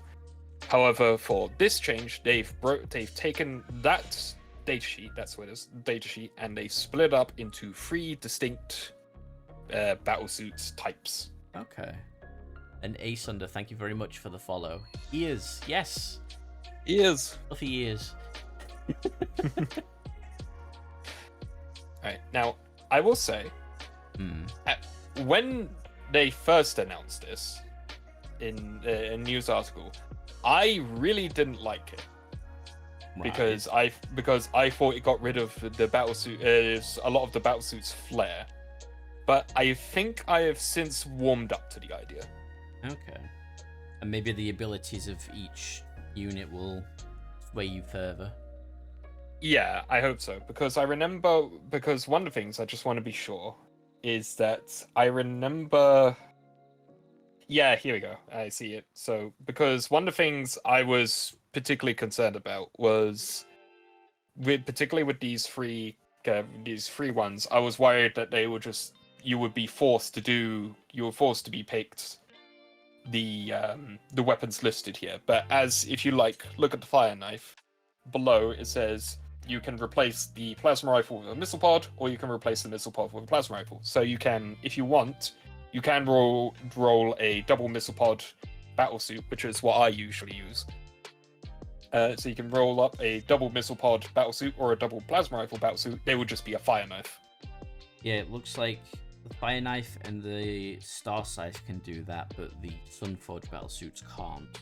Yeah, the Sunforge can't because the Sunforge itself is always double fusion blasters. Oh, it's always double fusion. Okay. Yeah, so probably a bit of Tau lore for you is that these, particularly for the earlier editions, the Sunforge, the Fire Knife, and the Star Scythe are actually names of, because the Tau battlesuits were so customizable, particularly in the older editions. A lot of them ended up getting names based on the community, or the community given names of certain battlesuit loadouts. Okay. And the name for those community battlesuit loadouts became canon. So there was the Sunforge battlesuit, which was 2 fusion blasters. There was the Fire Knife, which is plasma rifle missile pod. There's the Star Scythe, which is burst cannon flamer. And they basically took those names and they've made them into they've canonized them and made them 3 separate battlesuit things. So you have the Sunforge, which is your anti-tank. The Fire Knife was your anti-elite, so against Terminators and such. And the Star Scythe was clearing mass hordes. Okay. So, yeah. That one lets you re-roll the wound roll and damage roll, Sunforge.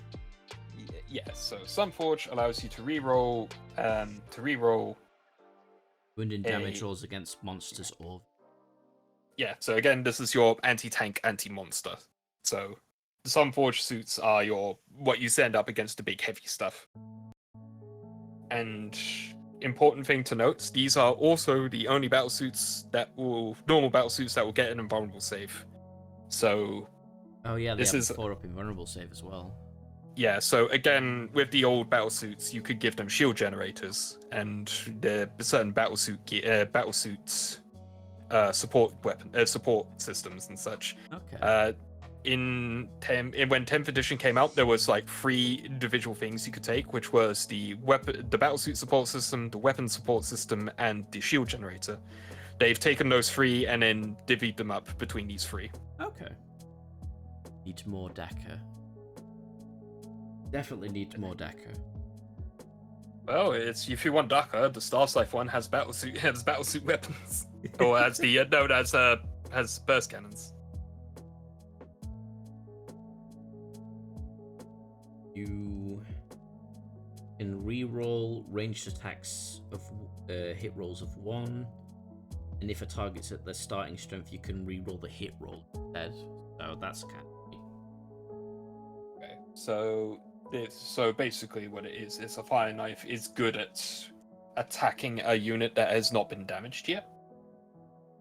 Oh, that is... Well, unit that is at starting you can re-roll hit rolls of 1 normally, but if the unit that they're attacking's at their starting strength, then they can reroll the hit roll instead. Okay, so that means for fire knife suits, you rerolled one, but if the enemy is untouched, you just reroll to hit wounds. So that means the fire knife is great at starting damage, so to say. Yeah, and they also get weapon support system, which when they make a ranged attack, they ignore any or all modifiers to the hit roll. Yep. So if you have like enemies with stealth or other shenanigans, the fire knife suit will just ignore that. Oh, is it the Death Guard? They have like an aura that really debuffs you, I think. Yeah, the Death Guard have like a shroud. It have like a shroud that reduces all your stuff. The fire knife suit will just ignore that. Okay. Star Scythe ability. Camera model in this unit makes a ranged attack, excluding attacks that target monsters and vehicles. Improve armor penetration characteristic by 1. They get improved AP against non-monster vehicles. Yeah, so like if you would take a retaliation cadre, as I mentioned before, when we were talking about the commanders, so you could have your burst cannons would be strength 6, AP 1 because they're retaliation cadre, and if you're up close. But with this, you can improve that to an extra one, so you have strength 6, AP -2 burst cannons. Or you could have strength 5. You could have strength 5 AP -2 flamers, which auto hit. Okay. So it's like I think strength 5 AP. I think strength 5 AP -2. I think that's the same stats as a heavy bolter. As sort of like as a comparison. So essentially, you can turn their flamers into heavy bolters, which is very cool. Yeah. The suits are looking pretty fun. Yeah, the suits are looking pretty good. Yeah, again, it's originally I was,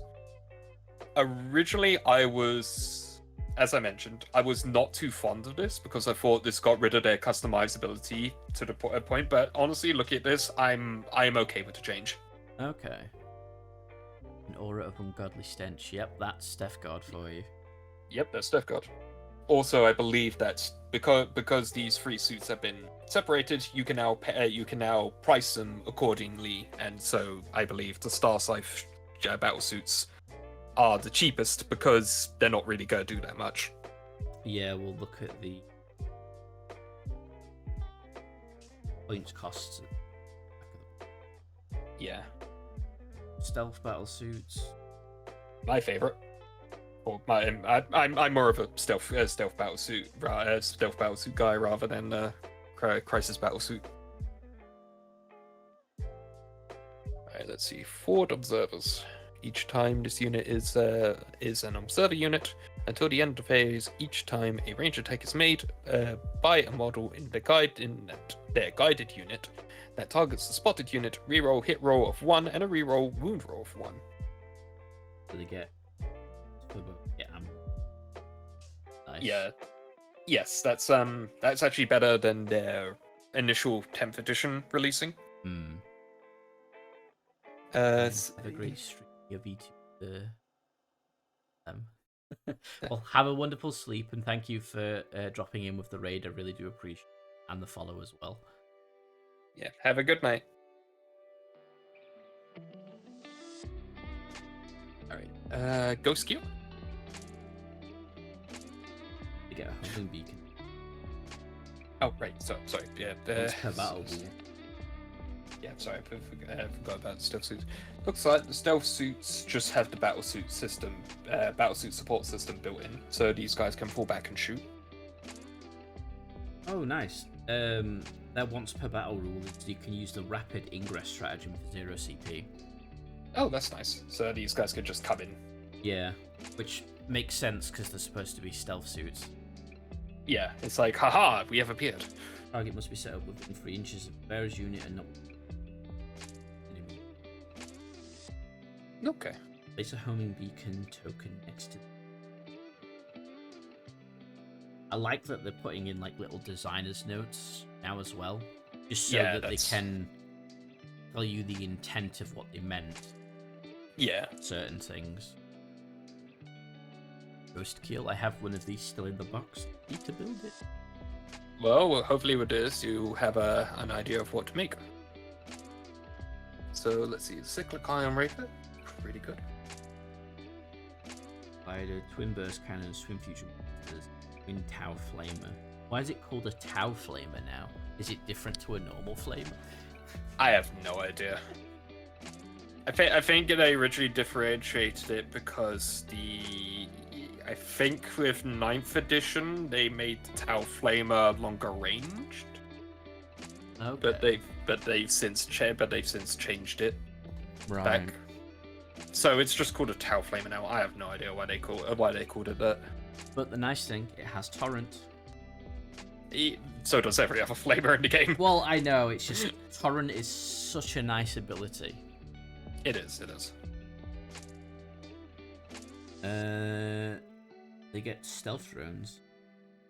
Yep. So like I said, there was a whole back in the older editions. There was so many drones, and they had so many rules. And for this, they've basically got rid of stealth drones and just made them part of the Ghost Kills abilities. Oh wow! So twice per battle, after an attack is allocated to this model, you can change the damage characteristic of that attack to 0, and then you just remove one of the 2 stealth drones. So you literally can just block all damage twice in a battle. Yeah, so like say if a Titan decides I'm gonna shoot this guy with a volcano cannon, you could just go, ha, nope. Yeah, which is pretty cool because it's got 12 wounds as well. Yeah, I do like Ghost Kills. Ghost Kills have been my go-to big battle suit rather than Riptide. Oh, okay, that's not on the normal dudes. Was it on the command? What's that? If you look on the wound roll, there's a little skull underneath, Ah. and then it tells you what the damage is. Yeah. And it's not on any of the other suits, but it is on the Ghost Keel. Yeah, the wounds marker is usually for like a degrading wounds thing. This is generally for vehicles and monstrous creatures. Yeah, I was just wondering because it's like all the other battle suits I would have thought were vehicles too. Well, they are vehicles in their keywords. Yeah, they're vehicles and the keywords, but this is like Ghost Kill is a big stompy creature with 12 wounds, so it has so many wounds that they give them degrading wound degrading wound counters to basically represent that the more damaged it is, the weaker it's getting. Okay. A flamer. Yeah, it's a 12-inch flamer. Nose covers Torrent and it's twin linked, so yeah. Yeah, I think in previous editions it was like an 18-inch range flamer, which is like it was pretty good, but yeah. Then obviously the battlesuit support system, Which shoot in a turn which it fell back but loses the smoke keyword. Yeah.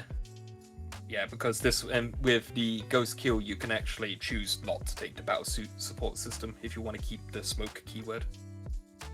Oh yeah, this model can be equipped with battlesuit. Okay. Also, Pathfinder team. Here we go. So if we want to get recon drones, then we'll have to. Then the recon drone will probably be in here. Yeah, there it is. Yeah, it's one recon drone. Yeah, under war gear abilities, there's all their specific drones. So they're not part of like the drone list because these guys are specific for the Pathfinders. Okay, so they're the only ones that take it, basically. Yeah.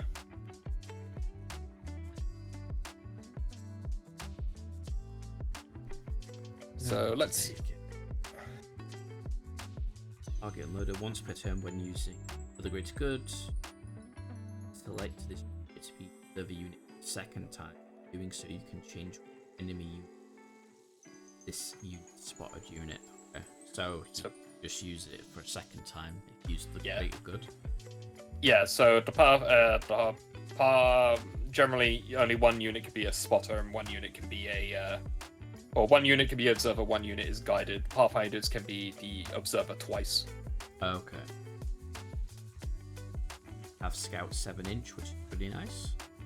Mm-hmm.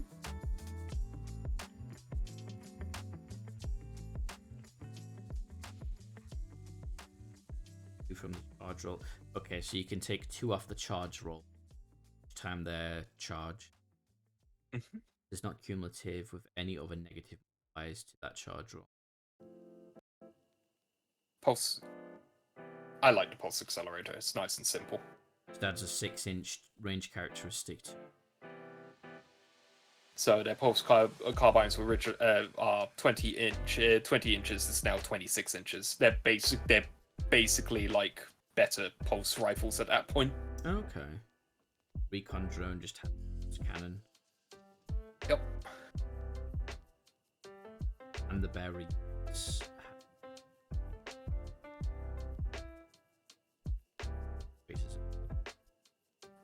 I think that's it can be set up anywhere on the board during deployment, so long as it's not within 9 inches of an enemy. Okay. Why is your stuff blurry? Because my camera refuses to focus. Oh, that's actually...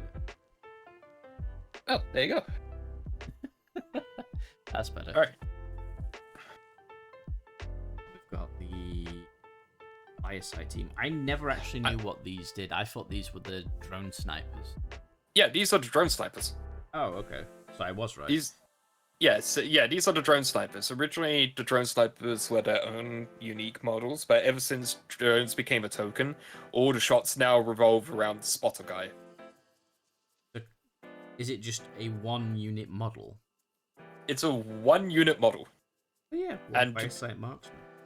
And to be honest, I'm surprised this guy's still in the codex. Of all the things to be removed, I thought this guy was going to be one of them. Which, to be honest, I'm glad he's in, because it's such a neat idea. Just having drone snipers. The Fireside marksman model and the sniper drone model treated as a single model for all rules purposes. All distances are measured to and from the Fireside marksman. The Fireside mark. Sniper drone models do not count models for any rules purpose. So basically, for all rangers, shots, everything, it's all counted off. Yeah, this dude. Yeah, and honestly, their guns are pretty good. It's just basically a better pulse rifle that's damage 2. Ooh, so this heavy and precision. Yeah, so this thing can take off, can snipe off specific space marines killer. and such. Yeah, which is very nice. Is it just the one drone, or is there more than a unit? It comes with 3. Yeah, so that's why it has 3 shots. Ah, okay. That makes sense. Yeah. Happy to see Vespids. Yep, the Vespid Stingwings still using their ancient models, but still using the ancient models. I really hope that Vespids get an update. Even if it's like a Kill Team box set. Well, it might end up going that way, because that's what they did with Kroot, didn't they? They had the Kill Team box set first, and then came out with a full refresh later. Yeah. So I really hope they do that for Vespid, because honestly, they deserve a bit of love. They do. They very much do. And it's one of the only other auxiliary races beyond the crew. Yeah. So I would love to see updated Vespid. Even I would like to see like a big Vespid, or like a big Vespid beast that you could use like as a monstrous creature that goes around. Okay. That would be neat. I actually like their ability. Let's actually have a look at their ability. Airborne agility. At the end of your movement phase, if this unit is not within engagement range of any enemy units, you can remove it from the battlefield and place it into strategic reserves. Oh, that's really nice. So you can move them, go, I don't like where they are, and they just fly off the battlefield. I just noticed their guns are also really good. 2 attacks, It's like 4 plus ballistic skills, strength 5, AP minus 2, damage 2. Nice. these guys are marine killers. And their neutron blasters have the assault keyword too. Yeah, so you could jump, shoot a whole bunch of marines, kill marines with one shot because they're damage 2. And then if there's any marines left, you can just just go bye and then fly off. Yeah. That's actually amazing. I might actually take Vespid. Then we get to the Kroot boys. The stars of the show. Rail Shaper. Alright, Trail Shaper. Let's have a look see.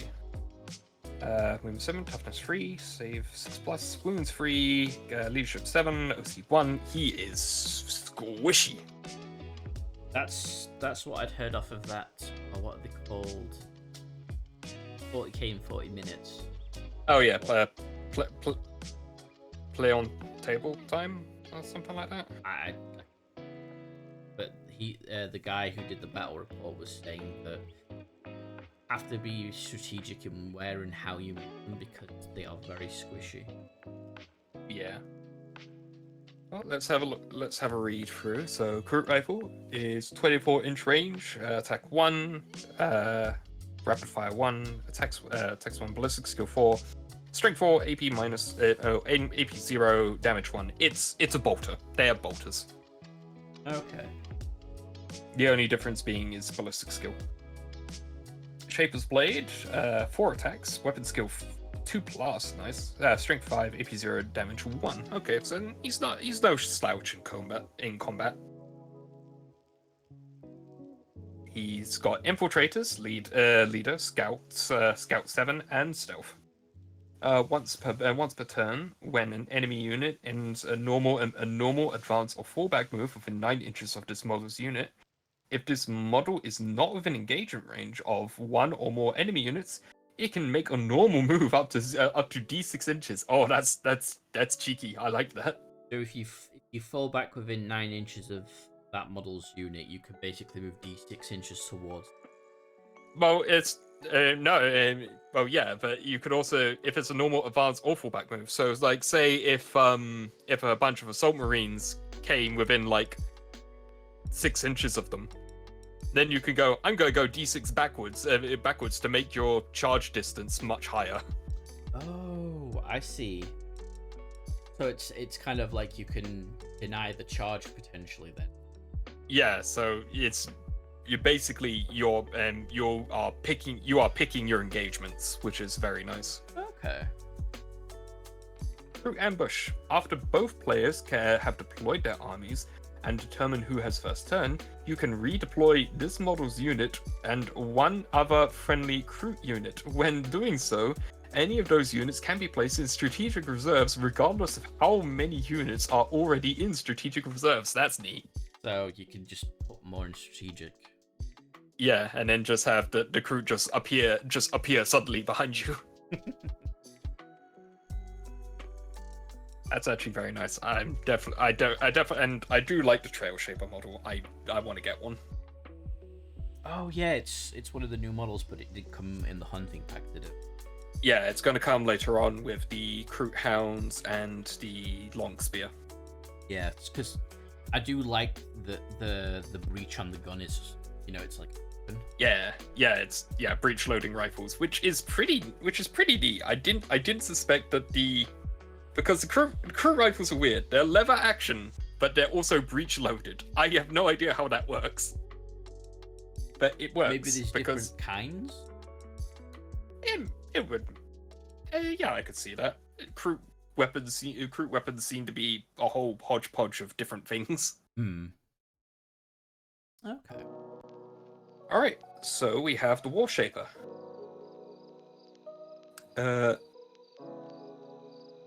Ooh, wait a minute. Sorry, I just realized something. The Trail Shaper can be partnered with Carnivores and the Farstalkers, which is the Kroot kill team.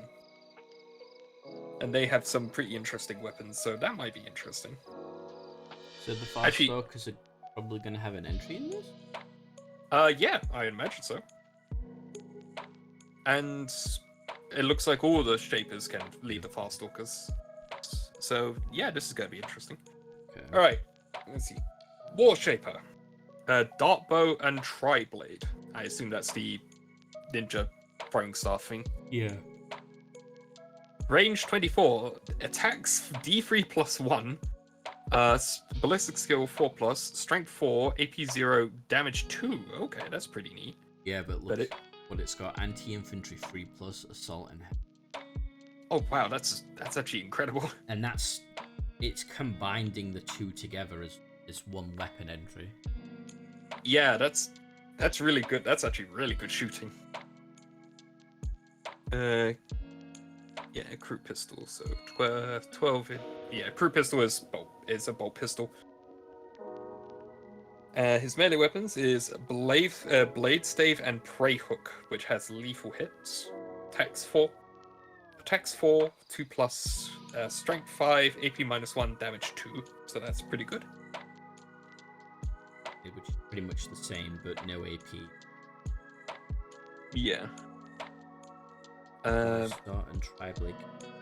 Okay, so it comes with the Dart Bow and Tri-Blade as standard. But if you want to make it a melee dude, then you can make it Change a melee it to dude. the blade stave and the hook. Yeah. Yeah. Okay, that's not too bad. And it can be attached to carnivores and firestalk. Farstalkers, but yeah. Not firestalkers.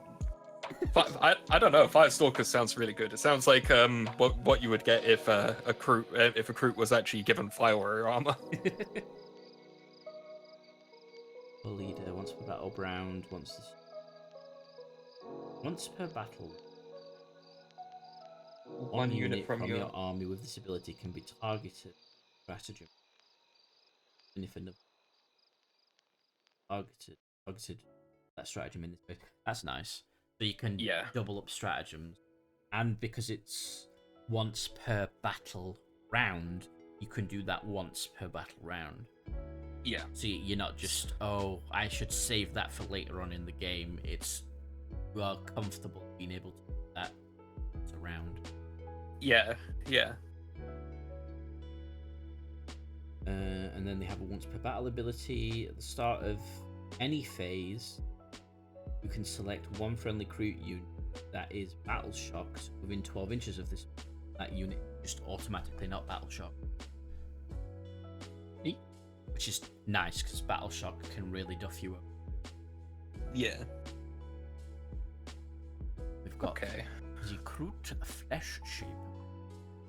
Flesh Shaper with his quill beard. Can't really see it in that. You can't. Yeah, you can't really see it. It's almost as you if can only see with the model. It's almost as if the model's like leaning forward in the image. Yeah. Let's have a look. See. So he's got a shotgun, Kroot scattergun, which is it's a 2-shot bolter, basically. That's 12 inch range, and he has twin linked ritual blades, which is strength 5, AP -1, damage 1. So he's no slouch in melee either. Yeah. Ritual butchery. I love these names, these ability names. Whilst this model's leading unit, melee weapons equipped by models in that unit have the sustained hits 1 ability. That's good.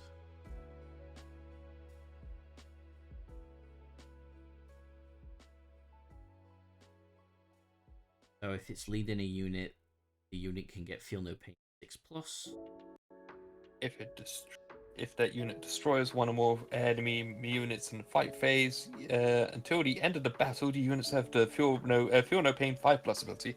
Okay, so the Rites of Feasting was in the original in Tau 10th edition when it first came out, or like the index Tau. This was actually an ability that the Kroot carnivores had called Grizzly Feast. Okay.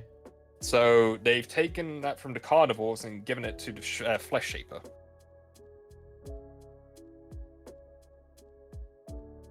Is that good or a bad change? Depends on what the carnivores have now. Find out soon. Got the lone spear. Oh damn, his javelin has got a decent. Blast Javelin. Oh, wow. Blast Javelin has an 18-inch range. He can throw it. And it has assault and blast. Nice. His long gun, I like that. It's heavy precision with a 36-inch range. And it's got AP -2 damage. So he's a proper sniper. Yeah. I probably would. If I get that kit, then I'm doing it with the. I'm intending to get 2 of these kits and do one with a javelin, one with a long gun.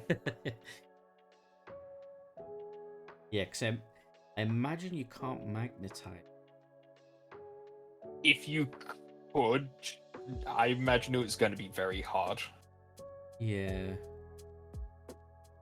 But weapon, hunting javelin. Mount can bite and has extra attacks on it. Nice. Scouting. Each time this model makes a ranged attack, pardon me, makes a ranged attack that hits an enemy unit until the end of that turn. Each time another Kroot model from your army makes an attack roll that targets that enemy unit, you can re-roll that hit roll. So this guy is very good for like priming an enemy unit to be attacked by Kroot. Okay. Because it's re-roll hit rolls. So, say if you're planning to do a charge with, say, the Flesh Shaper, with the sustained hit ones, you can have that this guy shoots. You can have this guy shoots the unit that they're intending to charge in. Then they can charge in. And then they get their reroll hits and potentially get more sustained hits. Okay. As one suggestion. And then they have their fire and fade ability, which is in your shooting phase after this shot.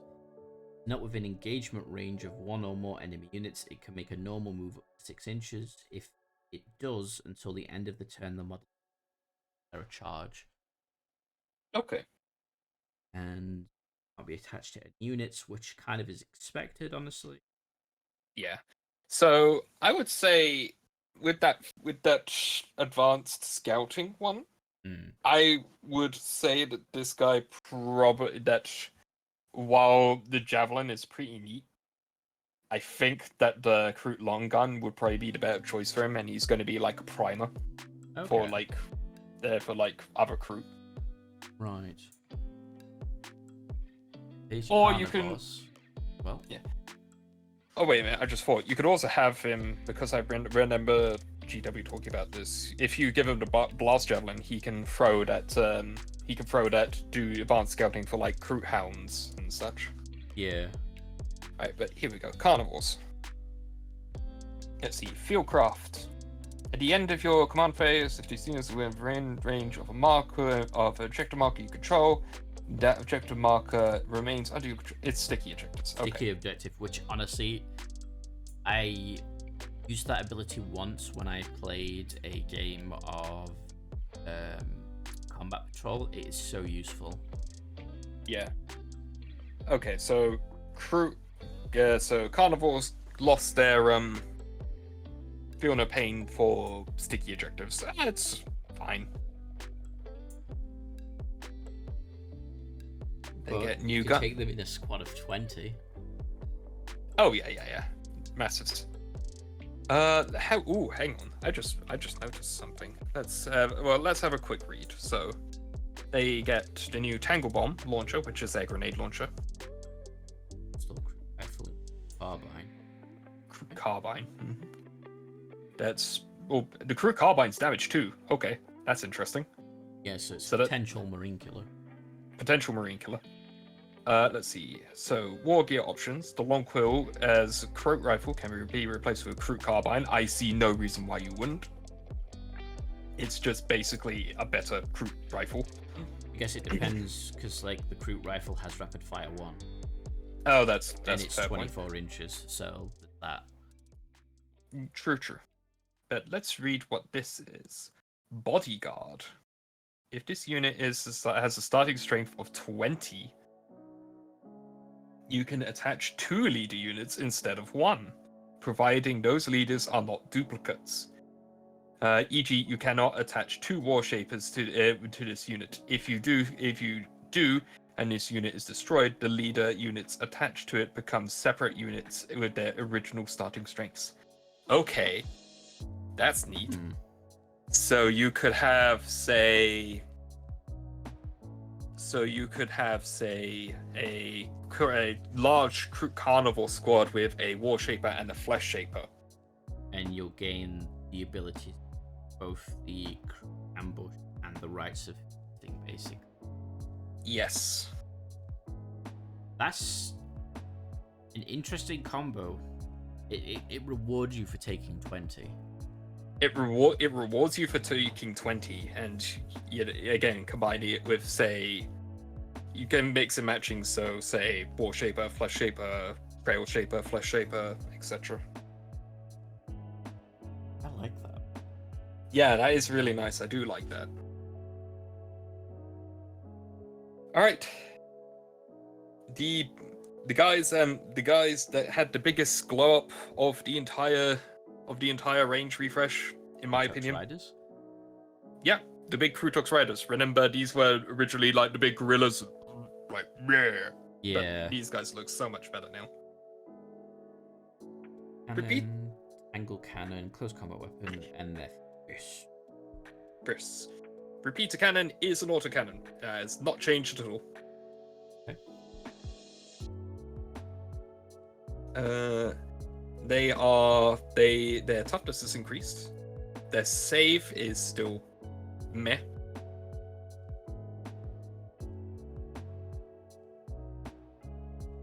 But that's fine. So they do hit like a truck. They do damage 2 for the repeater cannon, damage 1 for the tangle. Their fists have extra attacks and do 2 damage each. Yeah, with four attacks. So the Krootox's are marine killers outright. Yeah. It's not something you want to get into melee with.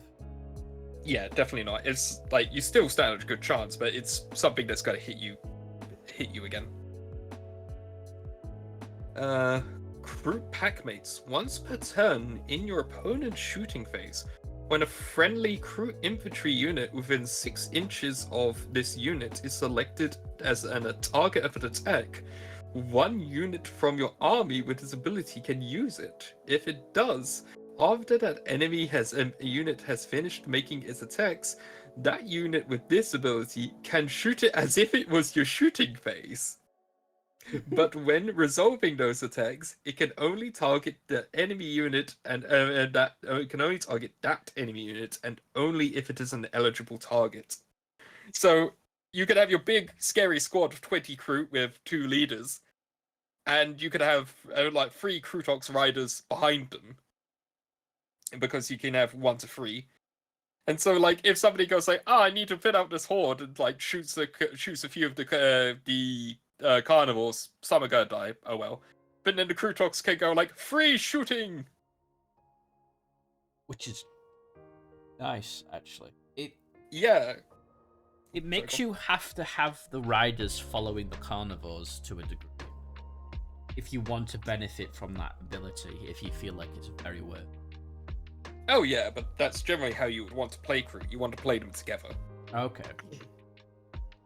At least in the older editions, you always wanted to play them together because they benefited each other. Okay. It is a squad of 1 to 3. So you get 1, but you can have up to 3 in a unit. Yeah. Whereas the rampages are a minimum of 6, which is why we got 3. Yeah, 3 and 6. Yeah, maximum.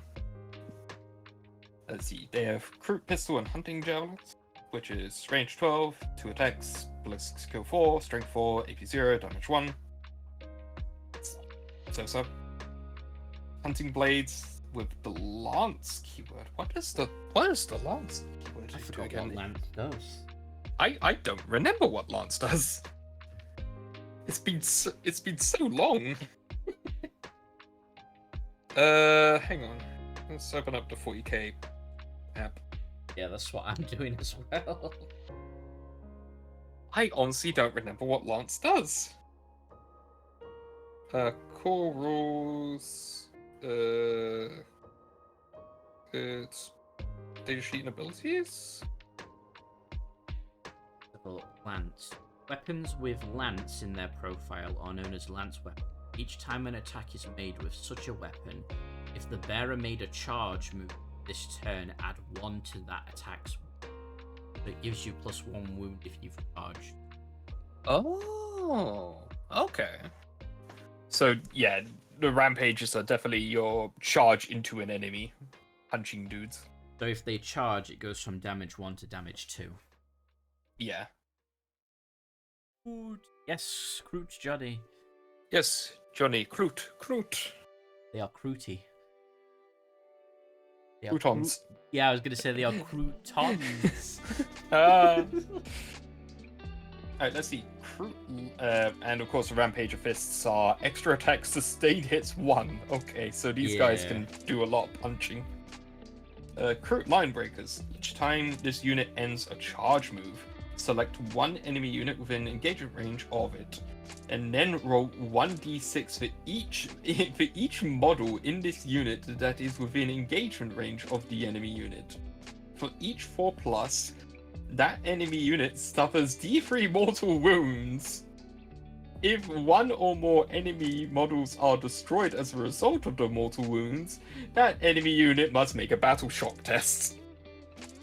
That's oh wow, that's kind of huge. That's basically tank shock. These guys just tank shock if they charge. Because it's for each 4+, you do d3.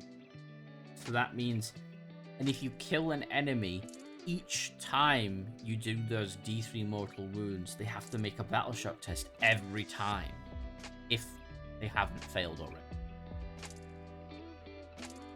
So I don't think you can stack battle shock, can you? You can't stack battle shocks now. Okay. So like, let me see. If one or more enemy units is destroyed.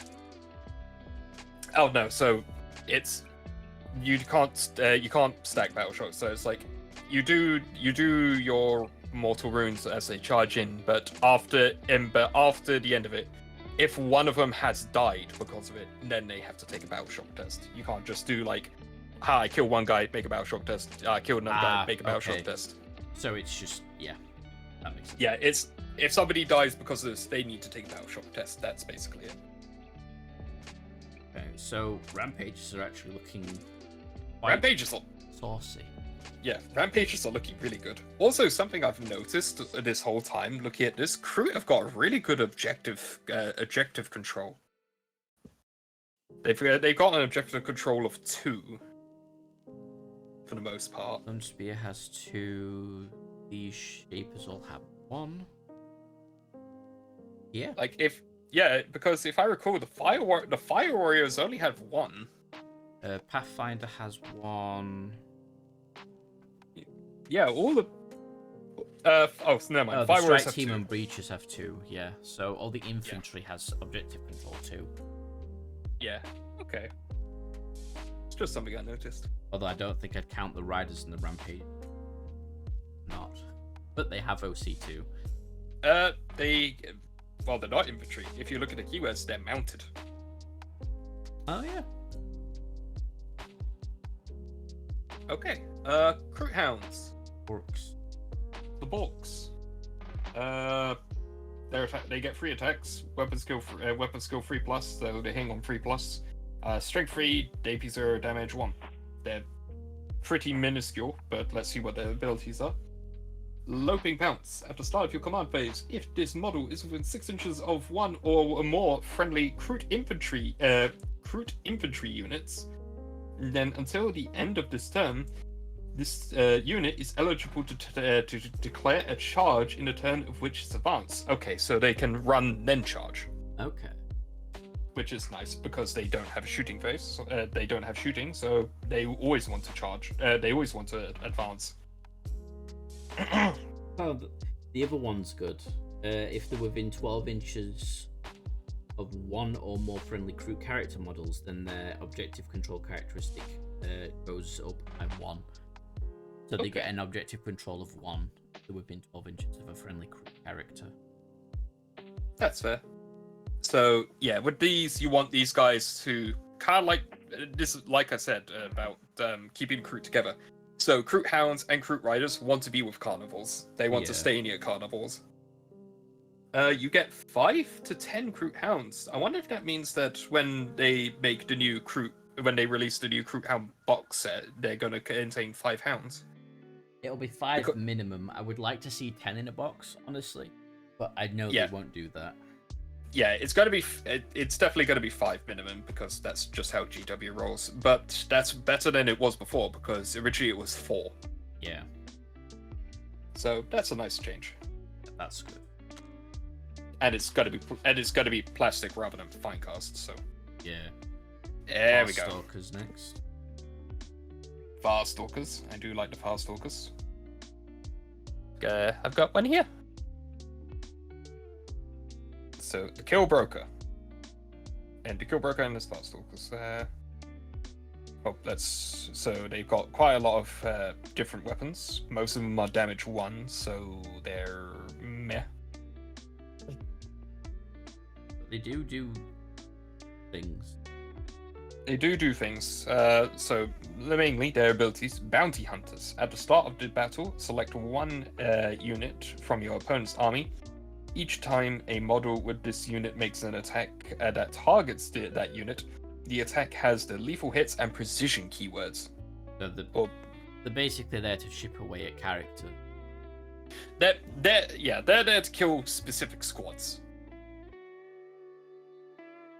Sounds good for being an objective.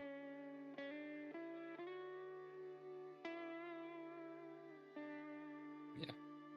And the Peshra.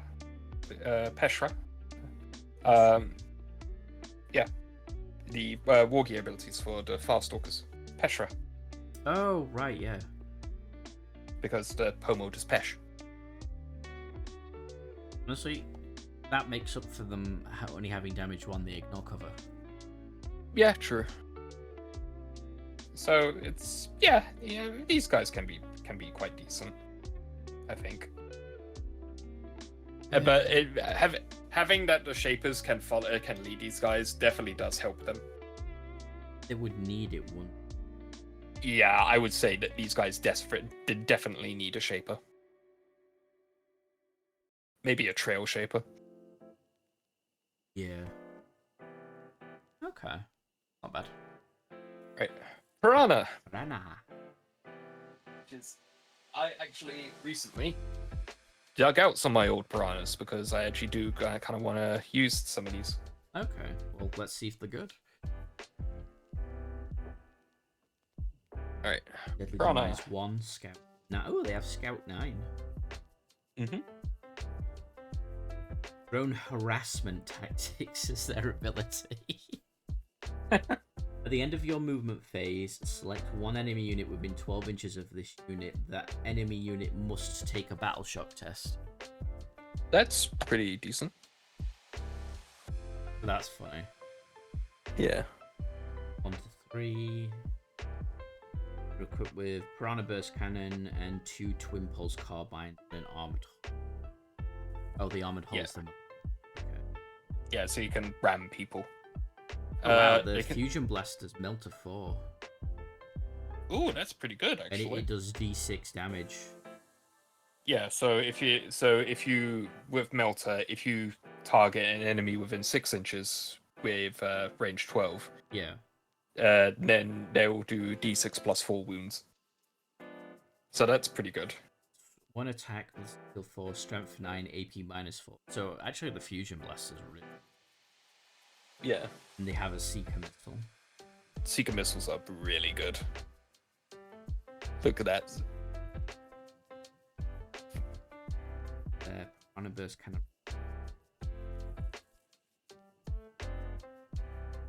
The Piranha Burst Cannon is actually quite decent. Yeah. It's just a better burst cannon.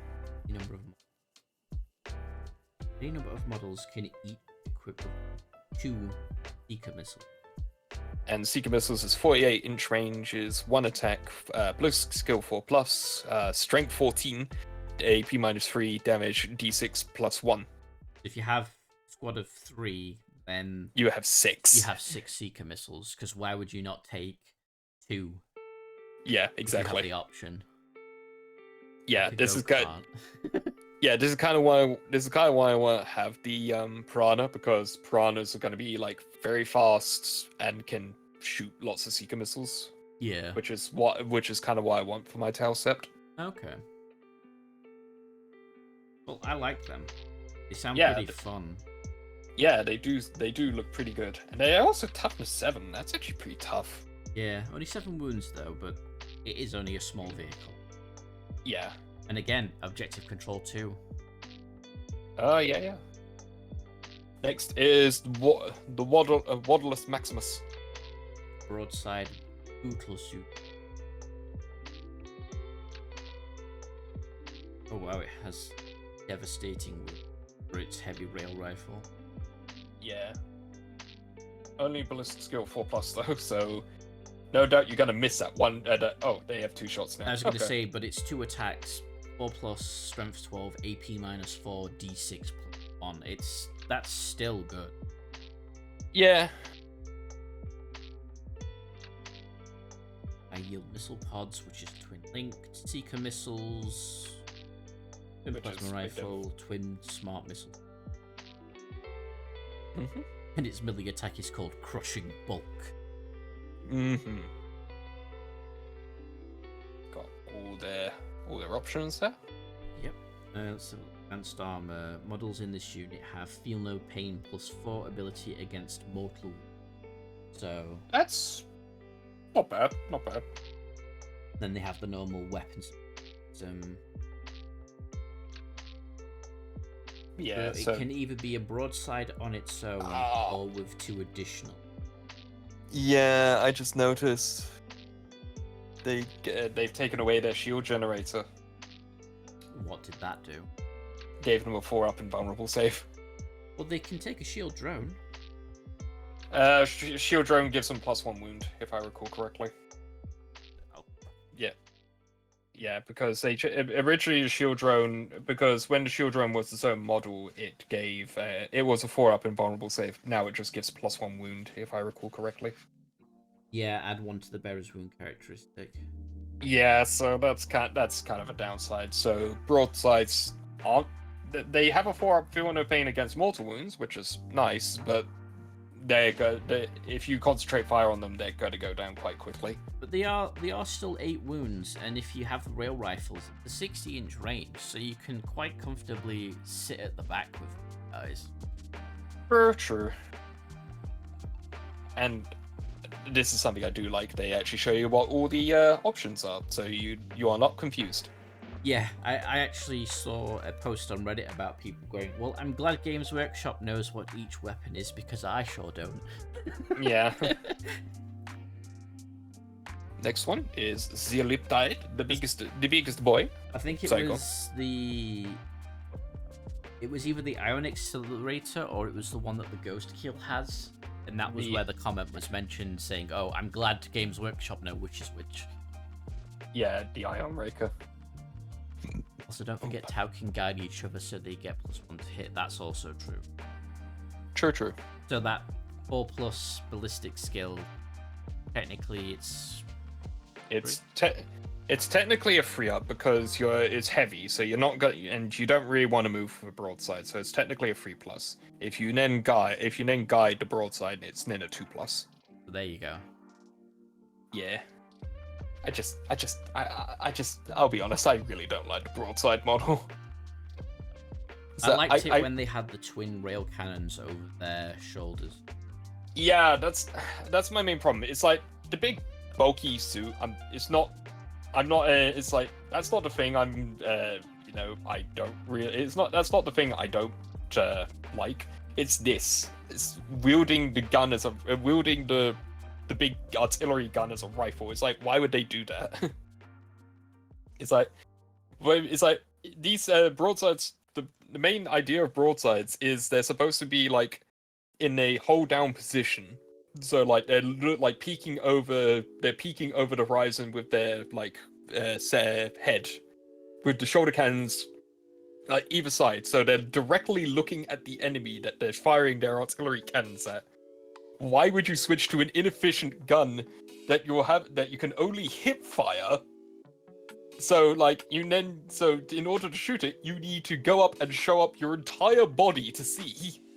The only reason I can think from a design perspective is the original broadsides, I think, were all metal.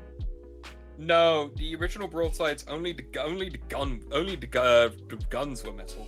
Well, that would have made them top heavy then. Yeah, it did make them top heavy. They balanced it out by giving them like metal backpack vents and metal feet to sort of like distribute the weight. But it's like the main reason why they made this change and gave them the rifle gun was because a lot of people were doing that as conversions. So GW went, well, all these people are, these people are just doing it as conversions to make their broadsides look like Gundam, so we're just going to do it anyway and just completely ignore the fact of why the broadsides exist to begin with. Yeah, but then you've converted them back to the original, haven't you? Not really converted. I just used the old broadside metal kit on the new battlesuit kit.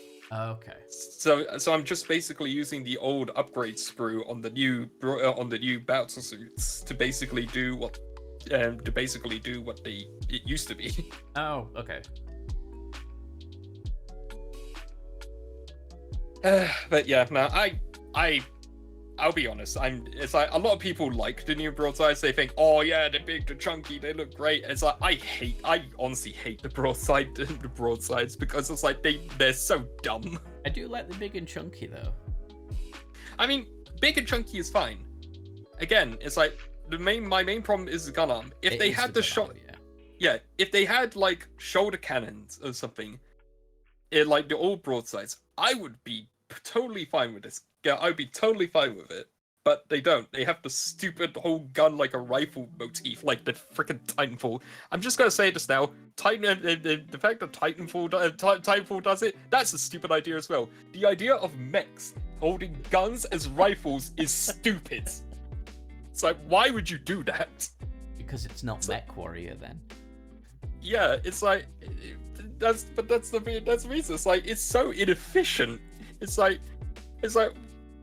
okay, I'm going to program a robot arm so I can hold a gun and pull the trigger. Why don't you just then? It's like where you can instead have the freaking gun integrated into your wrist. It's like I don't know. It's a pet peeve of mine. I can tell. It's like all this time, Tau was supposed to be portrayed as like the people who are no nonsense efficiency. So like the idea that they traded in something that was really efficient and really precise and really simple, like having shoulder cannons that were directly looking at where you are directly looking at your target, to then change it to an inefficient, I will hold my rifle like a scrub from Call of Duty. It's so dumb. Okay, they're there. But remember their model in Battle Sector. I'm not sure if you actually watched me play Battle Sector, but the broadside has the most, like, even Battle Sector is like, hey, we got the new broadside kit. But then when they saw like programmed in the model, it's like, hang on, this thing walking animation would be stupid, and it shows because let's see. Actually, 1 second. I've actually got a broadside model. 1 sec. Time to get some caffeine and do my own stream. But all right, D, no worries, buddy. You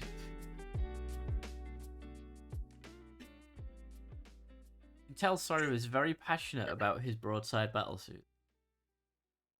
Right. So yeah, okay, I'm back. Sorry. So I actually got one of them here, right? And so because it's got short, stumpy legs, and it's like, and the gun is like freaking massive, and you can't possibly, you can't possibly walk with it normally. Yeah. So of course, it's like, how does it walk forward? Well, Battle Sector sort of like looked at it and realized that the only way for it to walk forward was to go like this, and waddle all the way forward. Like it's like, it's trying desperately not to go to the toilet walk. Yeah. Yeah, it's basically that. The gun looks a lot smaller on that model than it does on the Codex. Like the railgun looks so much bigger. Although it does, you can see that it's not. That is the actual size, whereas it just looks longer in the image. Yeah, it does look longer in the image, but it's freaking massive.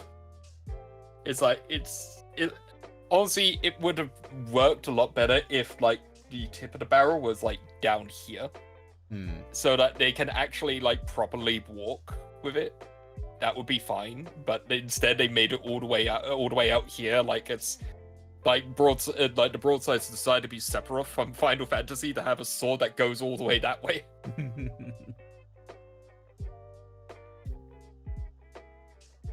Yeah, let me.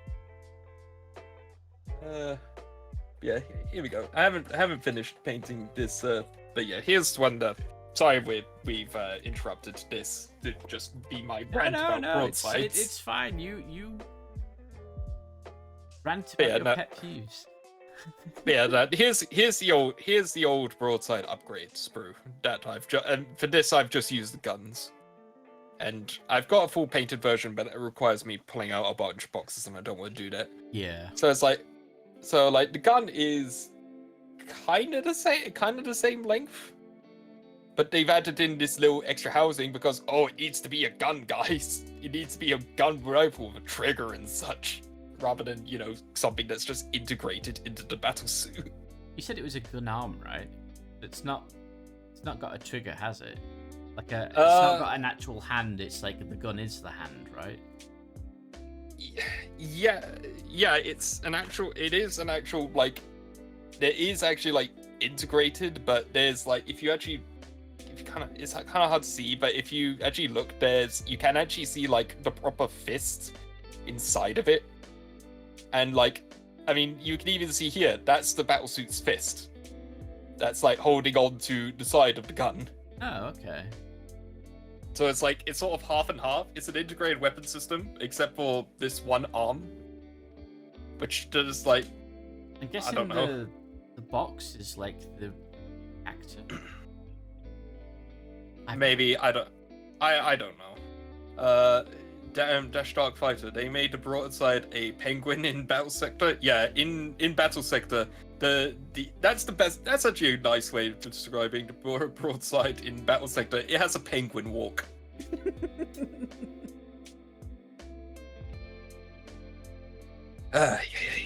Okay, my rant is over. My apologize. It's okay. You get to talk about the Riptide next. Riptide. Yeah, Riptide came out 6th edition. Worth noting, Tau did not get a 5th edition codex. Oh, they didn't? So, Tau never got a 5th edition codex. Oh, okay. So, all throughout 4th, and all throughout 5th, and the start of 6th, Tau have been using the 4th edition codex, and that was the codex I got into the game. So all throughout 5th edition and all throughout the start of 6th edition, which is like, I want to say 3 years? 3 or 2 years? I was playing 4th edition codexes. 4th edition codex, and I tried my best to play with Tau. It was very, very hard time. I remember it not fondly. I basically just, I was like, I want to get playing in 40k. I'm going to shoot myself in the foot by playing the worst army in the game. At the time. But then we had, alright, I'll describe this, and this was like, in what I usually refer to Tau as in like, there's Old Lore Tau and New Lore Tau. Old Lore Tau is 4th and 3rd, where New Lore Tau is 6th onwards. Because in the Old Lore Tau, particularly when they had the Forge World books, which is like the the Battle of Taros or something. The Taros campaign, that was it. One of the things that, again, talked about the Tau's love for practicality and efficiency. Again, going by the broadside, they in the Taros campaign they use broadsides in hold down positions. Like if there's a desert dune, they have a broadside behind the desert where its head was there and its guns were there. So like even if the Imperials saw it, it's like the only thing that they'll be shooting at is a small head and two massive guns. Yeah. That is generally like, you know, directly pointing at them like that. So to provide as minimal target as possible. Tau did not, and this is also the first campaign where Tau actually encountered Titans. And now the meme of it is the Tau encountered Titans for the first time, and they were terrified, and they were running for the hills, etc. But that's only half the story, because in the Taurus campaign, the Tau first encountered Titans.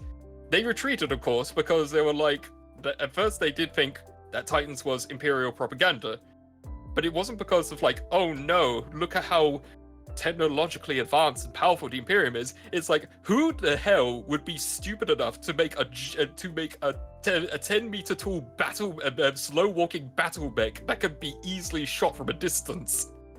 So when the Tau first saw Titans, they were like, oh my god, they are really this stupid that they make a 10-meter tall battle robot that can easily be shot at from a distance. So what did the Tau do? They was like, okay, well we have a spare tiger shark. Let's just strap massive guns to it, and then send it at them to just show how stupid the concept of a Titan is. So a tiger shark comes in with two Manta heavy railguns, which are anti-ship weapons. And so Tiger Shark comes along, fires one shot at the Warhound. Surprise, surprise! A Warhound Titan does not cope well against a anti-ship weapon, and blows up. And then the rest of the Warhound squadron decided, oh no, and then they ran for the hills and hid behind the guard for the rest of that campaign. Wow. So that's Old Lord Tau. Old Lord Tau disdained the idea of Titans and big walker mechs as like a really, really stupid idea, because it is a really, really stupid idea. It's like I know you like the Yamato, the battleship Yamato. Everyone likes the battleship Yamato. Every ship enthusiast loves the battleship Yamato. It's like a magnificent engineering piece. And magnificent engineering piece could not be beaten in like a one-on-one brawl. But of course, this is the time when we had aircraft carriers, and battleships became a really stupid idea. So that's basically what Titans are. It's the Yamato. It's the big thing that can just be easily destroyed by just the smallest of things. So Tau generally avoided that. But then 6th edition came along, and what did GW decide? Riptide, because clearly the thing Tau needed was the thing that was the very antithesis to their entire battle philosophy.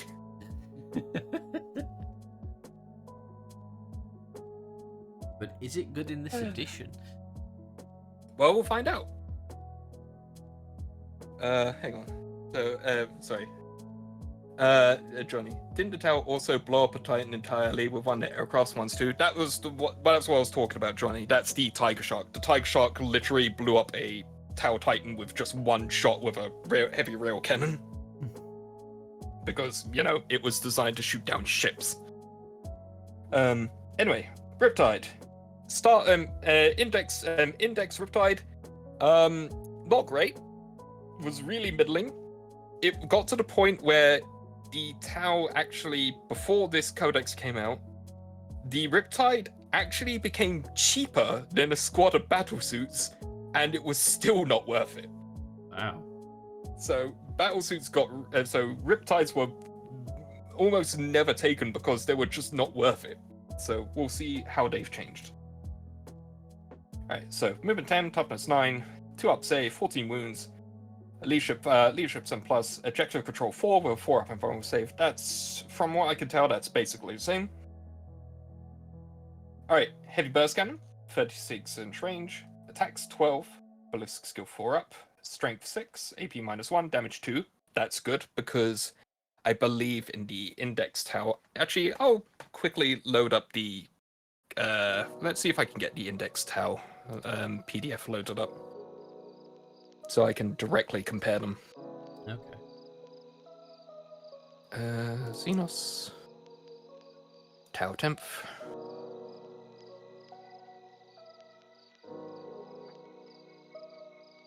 Blind. Riptide. There it is. Okay, so. Alright, so. Stat wise, they are the same. Vulnerable save 4 up. Burst Cannon is. Let's see. Burst Cannon is the same stats.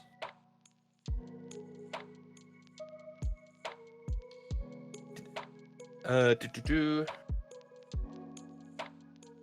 this is not looking good so far, because so far everything is the same. 3. Yep, that's the same. The plasma rifle got worse, so that's not bad. So far the weapons are the same. Okay. Riptide fists, they're the same. Deadly demise, D6, that's the same. Battlesuit support systems is eligible to shoot to turn it fell back. Yep, that's the same. The Nova Cannon. The Nova Charge. Sorry, not the Nova Cannon. It's not a Nova Cannon. Nova Cannon. Let's see. Once per battle in your shooting phase, select one range weapon equipped by this model. Until the end of your phase, that weapon has the devastating wounds ability. That is the same as the index towel. So far, the Riptide seems to be the literal same as the index. The Riptide, which is not looking good.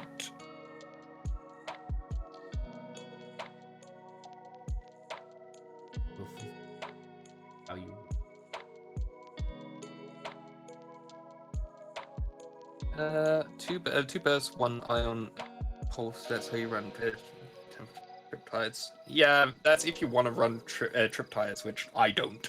Riptides? Triptides is the community name for running 3 Riptides in one army. Oh, okay. Because triple. No, that makes sense. All right, so the rules-wise, as far as I can tell, unless I'm missing something entirely, the Riptide is literally the same as the index one. So nothing's changed about the Riptide. Okay. I think the main thing that is going to help it, is purely because of the detachments. So like the retaliation cadre, which gives so instead of having. Oh, the camera's going really weird. So instead of having instead of the burst cannon, heavy burst cannon being strength 6, AP 1, damage 2, it's strength 7, AP -2, damage 2. Oh, okay. So that would improve the heavy burst cannon then. Yeah, I think that's what it is. It's not so much as the Riptide is better now. I think it's literally the detachments that is going to save it. Okay. And I guess it also depends on how much it costs, because like I said, it's before this book came out, the Riptides were then priced at 165 points per Riptide. And to give you an idea, a crisis suit team was 180 points. The Riptide was still not worth it in comparison. So yeah, I'm not sure, because I heard a lot of people say, "Oh yeah, the Riptide's back," etc. But from what I can see, nothing's changed. I'm guessing it's the detachment that changes it, really. Yeah, I get the feeling that the only reason that the Riptide is going to be like seen really in the light now is literally because of the retaliation cadre. Been linked on plasma. worst thing that happened.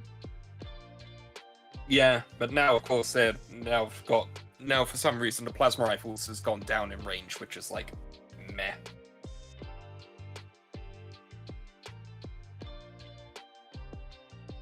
Alright, moving on. Hammerheads, we're on to our tanky boys, which is what I'm mainly going to focus on with my... Oh, pardon me. Which is mainly what I'm going to focus on with my army, tanks and infantry. The only gun to get. Yeah, the only gun to get stat changes is that it's a nerf. Alright, so... the gunship is nice. Very nice model. Very old model. Still holds up in my opinion. Right. Armor Hunter. It's how you stick the gun together that really bothers me. Oh, you don't like the... For those of you that don't know, that railgun is plastic, but what they've done is it's two pieces and it's cut down the center, yeah. Sideways. Yeah. So the seam is all the way down the side. And keep yeah. in mind, it's plastic, and it's thin plastic, so, you know, you could have, like, a bent railgun, you know, a flippy floppy railgun. Yeah. It's, honestly, all the, like, the Devilfish chassis really could use an update, I think. Yeah.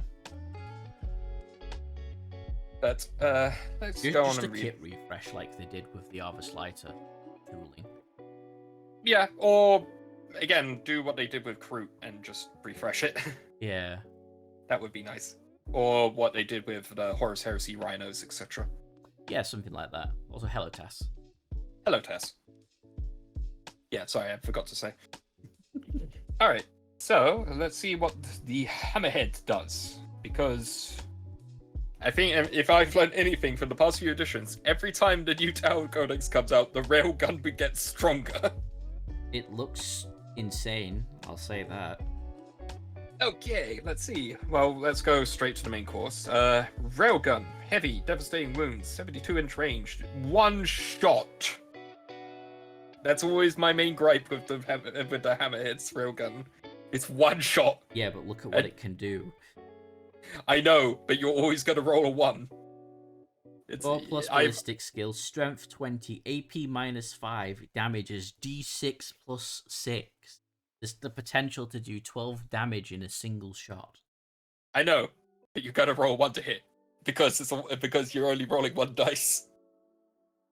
It's like that is my experience with the Hammerhead, particularly when in the older editions when I used Long Strike. It's like, it doesn't matter he's got a 2 up to save. It's a single shot, so it's got to roll a 1. And you could take the Ion Cannon, because to me, that looks good. The Ion Cannon's pretty good, yeah. The Ion Cannon's good backup. It's just a shame that the Ion Cannon model sucks. It looks so dirty. It's the it's the one that has a barrel and it's got like two like side vent things that may give it like a triangle look. Okay. Maybe we'll see a picture of it later on. But let's actually read its rules. Okay, so Armor Hunter. Each time this model makes an attack roll, it targets a monster or vehicle, add 1 to the hit roll. Okay, so there you go. You can't roll a 1. You can't roll a 1. Now when it's kind of with Ion getting that sustained hits. Okay. Oh yeah, that is true. If because that is funny because with sustained hits too, that means you can fire a single railgun shot and get 3 hits with it. Figure that out. Space magic. Space magic. Target array. Each time this model is selected to shoot, you can re-roll 1 hit roll and you can re-roll 1 wound roll when resolving these attacks. Okay, thank you. Yeah, a hit roll or a wound roll. Yeah, that's So if you miss, really... you can re-roll the hit roll. So. Yeah, so that's good because yeah, it really sucked when you had a Hammerhead. You fired your 1 shot and it missed. Yeah. And it's like, well, he's like, well, that's 200 points wasted this turn.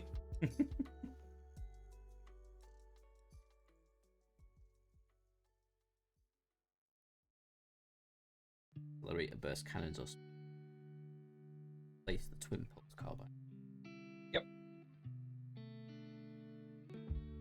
I generally prefer smart missile systems, but honestly, the accelerator burst cannons is fine. The only problem is that 18-inch range.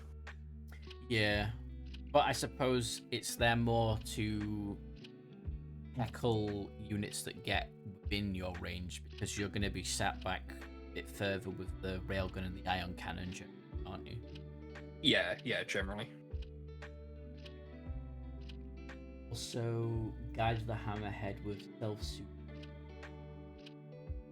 on as well. Oh, okay. Oh, that's also true. So you could use the targeting array to re-roll the hit roll, and then self-suit to re-roll the wound roll if you needed to. Yeah, so they've added in a lot of stuff that can make the hammerhead's gun more reliable. I'm just saying from my experiences. Yeah. From my experiences of playing hammerheads, I've always rolled a 1 and it sucks. From what I'm starting to hear, like from Dark Dash and Tass and what you're saying, it sounds like the Tau play is to synergize. So lots of different units and attachments, kind of giving situational buffs here and there. Yeah, which honestly is how Tau should be played. It should be a diverse list that complements each other, and because that's the whole point of Tau. That's what It just stops you taking like 6 of one thing and nothing else. Yeah, and that's what I wanted from my Tau Codex. I wanted it to benefit being diverse and taking multiple choices. The main problem is that metagamers, particularly with Index Tau, just took as many battle suits as they could with triple cyclic ion blasters, and just completely ignored the fact of how the Tau should be played. Okay. So so far I'm liking this codex because it's nerfing the things that were broken and being overused, like the crisis suits, by separating them into 3 distinguished roles. But it's encouraging you to play with those roles, that's what I'm liking about this Tau Codex so far. It's encouraging you to diversify and play to the specific roles of the specific roles of these Tau. To maximize their effects. Again, it's like the strike fire warriors. In the older editions, strike fire warriors was seen as attacks. Like, okay. You know, like it was common term to that fire warriors was attacks. That you had to take these in order for you to actually play Tau. Yeah. But with that suppression volley thing, I can actually see a lot of people taking fire warriors now as a way to disrupt the enemy from doing too much damage to to the forces that would be going up and doing the main objectives like breaches and Kroot, because with that -1 that they get from the suppression, it will just sort of like help to keep those guys alive. And then of course you have the whole guiding, observing, etc. Yeah. So again, I will say now, I know we haven't finished the codex, but I am really liking this codex. Again, it's encouraging Tau players to diversify and make a balanced list, which to me is big plus. Yeah, it's good. It's what you should have in an army. It's a spread out list of different things that can do different complement. Yeah. That's what I'm liking about this codex. So far, I have I have not seen a single thing so far that is like, oh, I can just take multiple of these and then just automatically win. Yeah. Like Tass said that you can only take 3 of one unless it's dedicated outline. Yeah. And again, that's just a thing, but it's like I said, with Index Tau, you could take 3 squads of crisis battle suits, and each squad of battle suits can be 1 to 6 dudes. so you could take 18 crisis battlesuits, and each one of them could have 3 cyclic ion blasters, which is what most metagamers did. Okay, and these are just battlesuit. Yeah, and now battlesuits is just it's a flat unit free, and the battlesuits now have specific roles. Okay. So there's no more cyclic ion blasters spam. You pick battlesuits for specific roles. Which again is a plus. At first I didn't like it, but the more I thought about it, the more I like it, because it's again encouraging diversity. That is fair. So yeah, let's carry on with the tanks. Now we're going on to the one that I'm definitely going to take, Skyray, because I have been building a Skyray since when I was originally going to come back in 8th. I actually was building a Skyray because I like the idea of, again, I'm building my Tau sept to be more in line with the old Tau lore, so like missile heavy. Missile heavy, mechanized infantry, lots of like cruise missile strikes from a distance. Okay. I think I once described it as the Tau is the Tau is the NATO of 40k. That's the basic way I could describe it. The Tau is the NATO of 40k. It's like, because think about it, when was Tau introduced? 2001. What was going on during 2001? Honestly, I couldn't tell you. All the conflicts in the like Operation Desert Storm in Afghanistan and such. Okay. So it's like a lot of NATO stuff was showing off with all these cruise missile strikes and such. So the Tau played into that. It's long range cruise missile stuff that is effective, and that's kind of what I want to represent with my Tau. It's the idea of again, mechanized infantry being diversive and being precise with long range weaponry that is just like precision hits, specific targets, and then don't stick around, just get back and pick your fights. Okay. Which is how, honestly, in my opinion, that's how Tau should be played. It's like they're a lightweight boxer. They precisely hit and then back up, because they know they can't take a hit.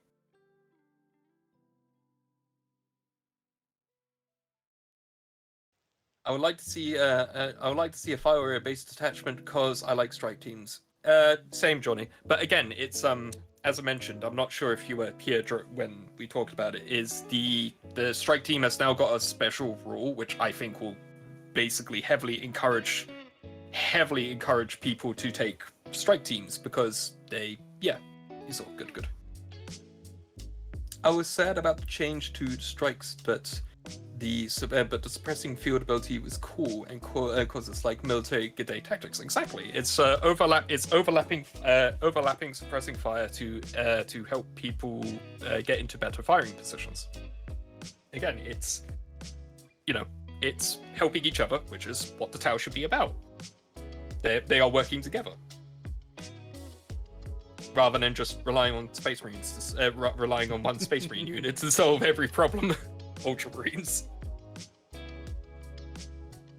It works melee too, yes. Alright, anyway, yes, Skyray. Skyray, it's what I want to I am actually making a Skyray, so I'm interested to see. Got the same stat line as the Yep. artillery to burst cannons is the same. It's got seeker missiles but has twin linked and 3 attacks, so that's the main difference.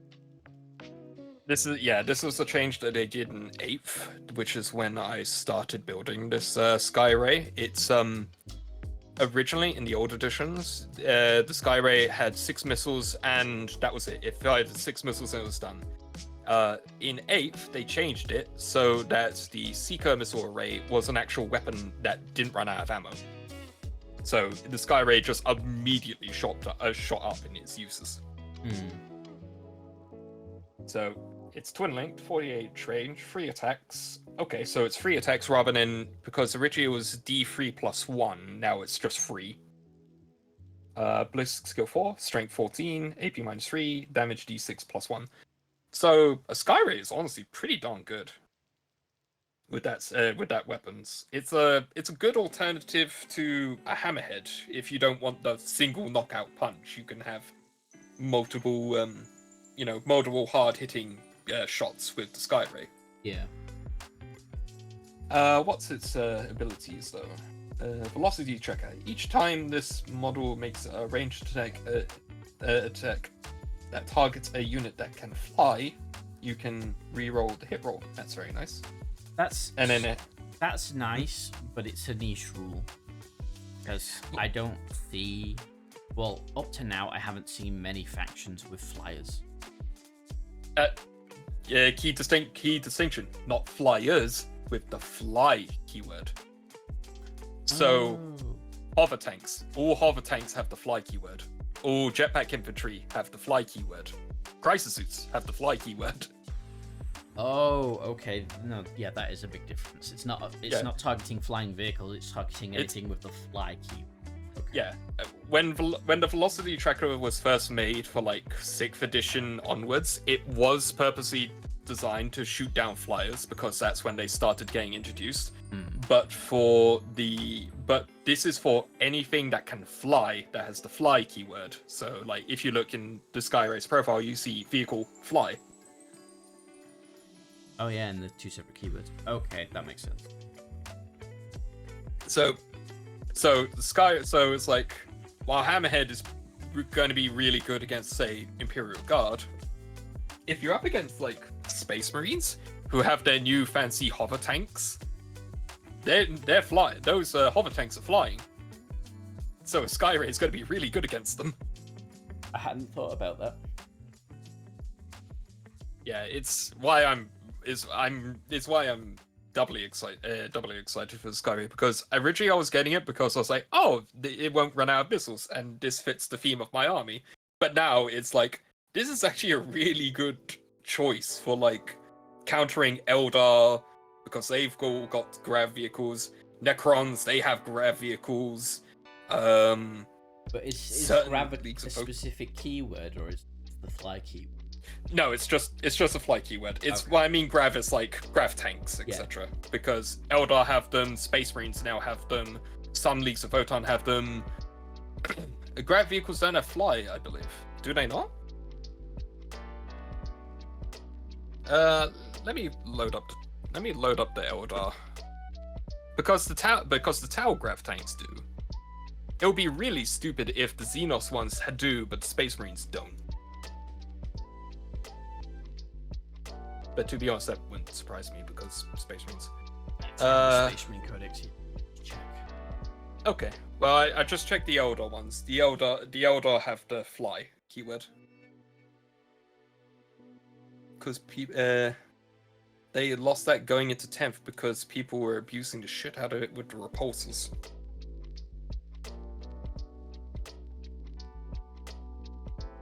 Yeah, the Primaris vehicles don't have fly. Oh, boo. That's lame. Of course the Space Marines are the only ones that don't get affected by it.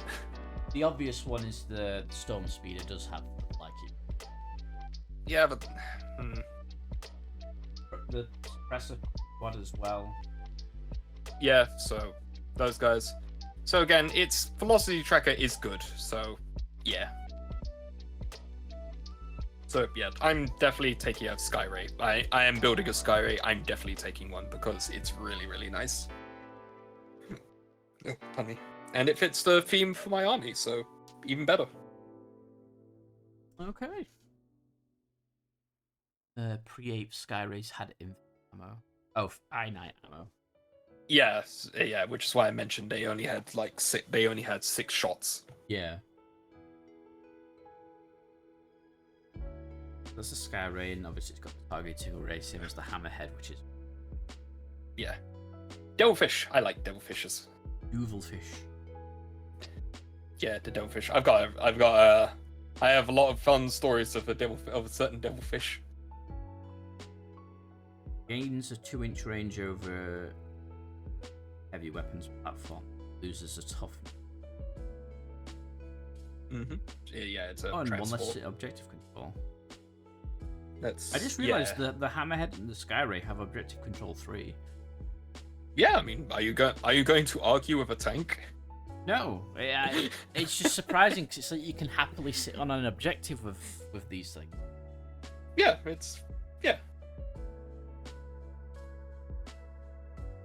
All right, so Devilfish, the transport, the backbone of any mechanized infantry list. Let me just so I get the music going again. Range All right. weapons is literally just the exact same as the Skyray, except they just have 3 seeker missiles. Yeah, it can have 2. Most like the Hammerhead, and most other Tau vehicles, they can just have 2 seeker missiles. They can have 2 seeker missiles they can fire one shot with. Okay. While the main difference is the Skyray has infinite amounts of seeker missiles. Because it can carry 12 Tau infantry. Mm-hmm. But it can't transport battlesuits, Kroot, or Vespid Stingwing. Let me check something. So it can't carry Kroot, sadly. It can't carry Kroot, sadly, which I think is a. Where's my Kroot transport? I need a Kroot transport. Yeah, I would love a Kroot transport. Features Kayun Devilfish combat embarkation. One thing. Yeah, I think we're probably going to see, and definitely going to see more. Breaches in the Devilfish is pretty much staple at this point for most competitive lists, but honestly, Devilfish will be good for like Pathfinders, Strike teams, basically anyone. But I think maybe Devilfish breaches with doing Mons Car would be very good, particularly with those lethal hits. But yeah, Devilfish is Devilfish is a transport. It's a rider with a gun. So it's honestly it's pretty good. Rapid redeployment. Let's read this rule. Units can disembark from this transport after it is advanced. The units that do so count as having made a normal move in that phase and cannot declare a charge in the same turn, but otherwise can act normally in the remainder of the turn. Okay. So the Devilfish can move 12, advance D6, and then the guys can disembark and then shoot. Okay. Which is actually really nice. It gives Devilfish a lot of flexibility. So you can use this to get breaches up close to an enemy, or if some guys are coming towards your Fire Warriors team that you want to get out, then you can have this Devilfish come up. They can emergency embark on the Devilfish, and then the Devilfish can just book it.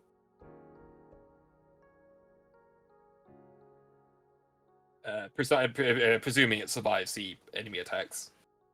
But yeah, that's can still have seeker missiles. So yeah, I'm happy with Devilfish. Devilfish is a Devilfish. Devilfish does what Devilfish does. I didn't miss anything, did I? No. Yeah. It's a Razor Shark. The Razor Shark and the Sun Shark.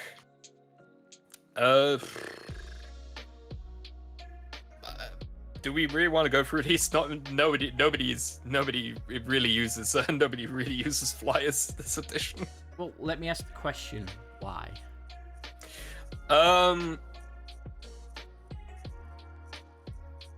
Because in previous editions, flyers were pretty powerful. So in 10th edition, they've made a lot of restrictions for flyers that make them not as effective. Okay. Like, one of the main things is that flyers in the previous editions, they started off the board because they were basically racing to the battlefield. So they didn't start on the board. In this edition, they do have to start on the board. So the enemy can just like, oh look, there's a flyer, just focus fire on it because it's up in the air. Okay. Johnny can explain, he says. Okay. Well, if we're skipping flyers and goes to I mean, we'll go through the fighters because I still prefer the fighters than this abomination.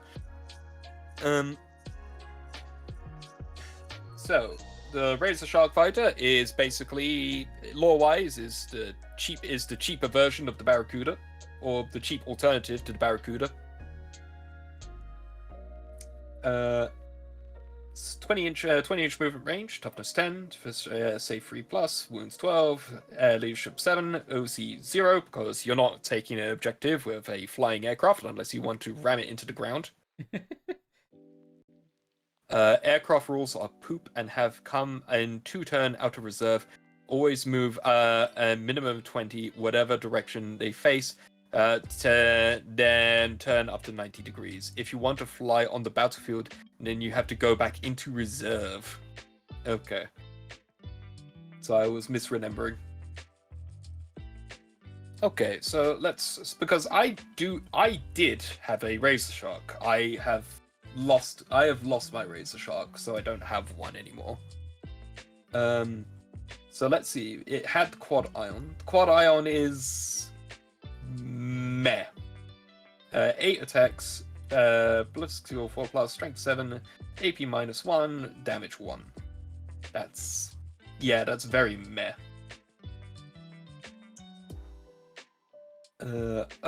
Overcharge gives it damage 2, so it can actually kill Marines at that point. Mm-hmm. Yeah, but how? You can do melee attacks with it. Yeah, you can do melee attacks against it if because a unit with the fly keyword can can melee attack flyers. So you can then ram with a flyer.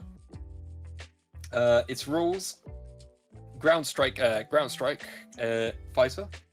Each time this model makes it makes a range attack models against a target that cannot fly, add 1 to the hit roll. So this is as I said, it's a strike fighter. It's designed to shoot things on the ground. Okay. And that's basically it. It's I guess the best way to describe it is it's a slightly upscale piranha. Right. That's the best way I can describe it. And the Sun Shark is only different because it has the ion rifle. Yeah, it's the Sun Shark bomber replaces the quad ion with the quad ion with a pulse bomb generator. Now, what Dash Dark Fighter said in my chat is completely correct.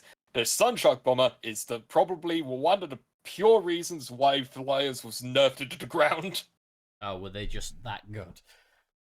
Let's see. Well, yeah, it's the pulse bombs. Let me. I can't remember the specific rules. It did, but with the pulse bombs, basically, if it flew over something, it just dropped a bomb and did a massive amount of damage, and there was not much an enemy could do about it.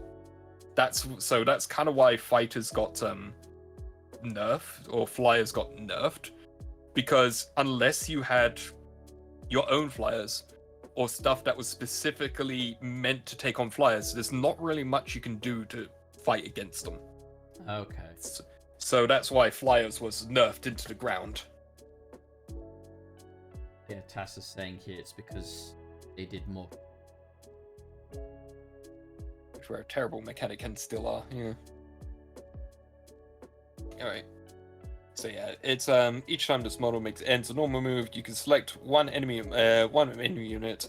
It moved over during that move and roll a d6. For each 4+, it suffers 1 mortal wound. So while the Sun Shark bomber still does what the Sun Shark does, because of what Johnny said about its limited movement such, it's kind of hard to use at this point. Okay. And Catchulator Hazard, so Catchulator Sayori and D as well. Oh. Look. Oh, okay, see you later. Alright, so yeah, the only other thing about the Sun Shark bomber is it's got ion rifles, which is not really a thing anymore because, well, it had interceptor drones, so another drone variant that could detach and fly alongside the Sun Shark bomber, and had twin ion rifles. Now it's just linked to the bomber, so it just has extra guns. Okay. So yeah, it's kind of it's the most of the flyers in 10th edition aren't really seen as worth it. Then they're usually stupidly expensive. I think the only flyer that in this edition that I've heard is still used is the I can't remember the name. It's Razor something. It's the Dark Eldar. It's the Dark Eldar flyer because apparently that's still good. Okay. But for the most part, flyers aren't really as effective as they used to be, and now they're really and they're really pricey. So it's like the pricey and just a bit under at that point. yeah, basically, they're pricey, hard to use, and underwhelming. Okay. Razor Wing. Thank you. Storm Raven. Yeah, Storm Raven still works because it's a transport. Same with the Valkyrie. Those, if it's a transport, then they generally still work. I'm amazed Flyer haven't been made legends because the new factions coming out don't even have them. That's actually a very good. Actually, yeah, that's a very good point. Genestealer cults don't have one. Leagues of Votan don't have one. Well, they never had one to begin with, did they? No, they didn't. No, they never did. They never had a flyer. It's So yeah. Actually, yeah, no. Come to think about it, a lot of the newer factions don't have a flyer anyway, so I'm kind of surprised that flyers are still in this game. I will leave you to do the Storm Surge. I'll be back in a moment. Okie dokie. Alright, this frickin' abomination. Actually, I'm just gonna have a quick sip of water. We've been going for over 3 hours, and my throat's starting to feel a bit hoarse.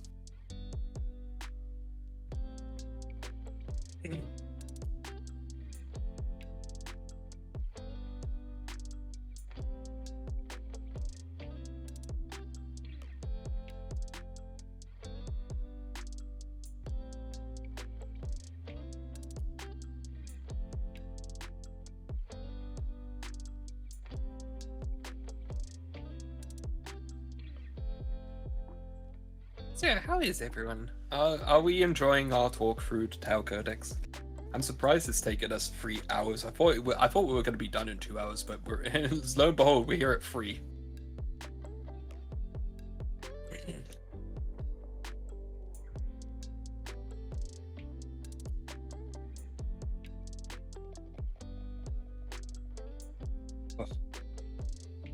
Yeah, I really need a drink of water.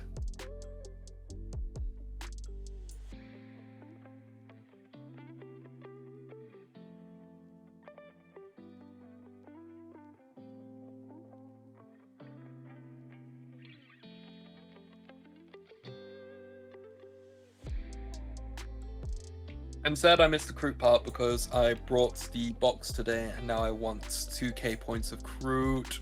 Yeah. The Kroot are good. I guess I'll quickly go back there while Zan gets sorted. So, from what we've seen of the actual, we didn't go through the detachments because that's a lot of work. But from what that's a lot to go through, and we're just sort of doing a quick glance. So what we like, we basically like all the Kroot stuff. But the basic summary we have is that, basic summary I have is Trail Shaper is nice because it gives a lot of hit and run potential with your Kroot. War Shaper just is good for doing stratagems and stopping your guys running. I see Zan's doing various hand symbols. I'm back, yes. Alright. Yeah, sorry, I was just going through the tower again because Dash missed it. Okay. No, not Tau Kroot. Flesh Shaper basically has the old Shaper carnivore rules of giving Fiona Pains.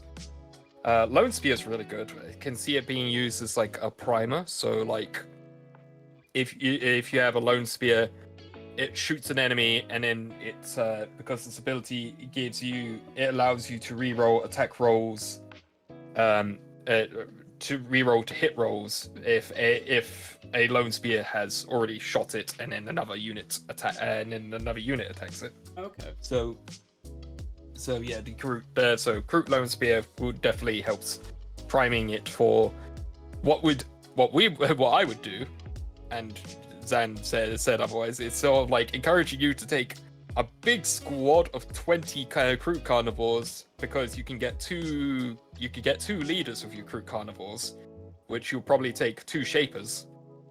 And then you can have your Krootox riders behind them, because Krootox riders has ability so that if any Kroot is shot around them, then they can shoot back.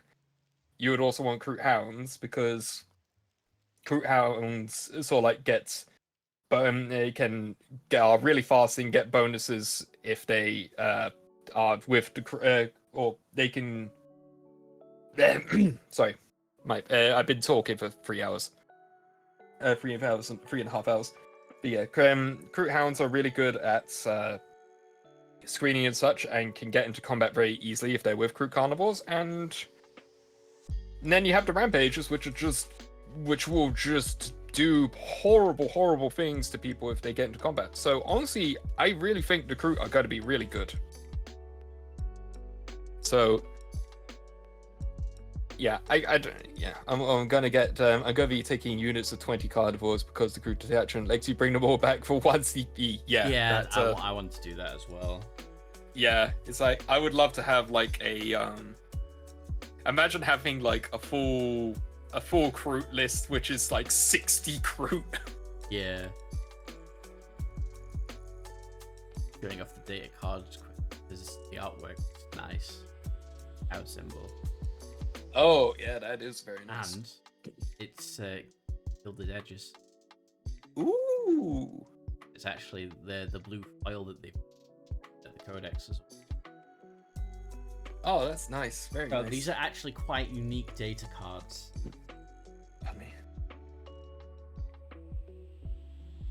Very nice, very nice. I absolutely despise a bring a unit back stratagem. I understand that, Tass, but honestly, I think the Kroot really need it because they are so squishy. It was the Tyranids that first saw it, right? And then I believe Steeler Cults followed suit.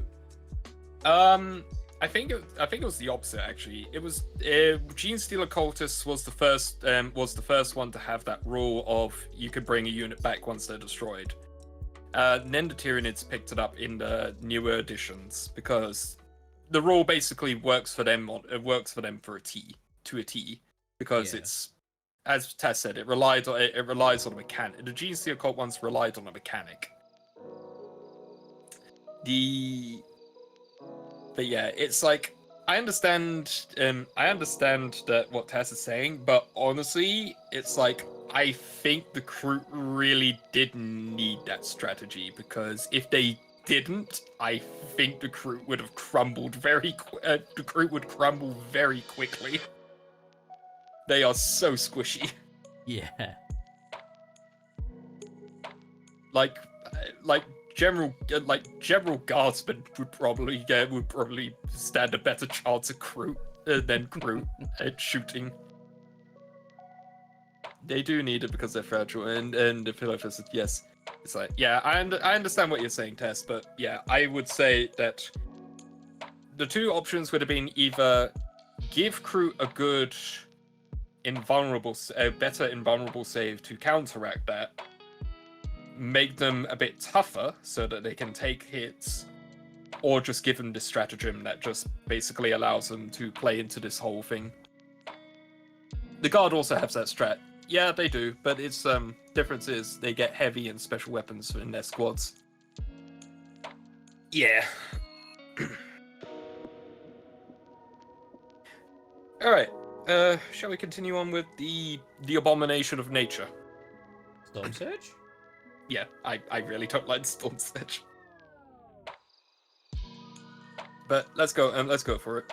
All right, Storm Surge, introduced in, I want to say 7th. It was. Is It this was. a full resin kit, the Storm Surge? Oh no, it's plastic. Oh, Fully it's plastic. a plastic kit. Okay. Yeah, 100% plastic. I do have one purely for collector's sake, but honestly, I never finished it because I just don't like it.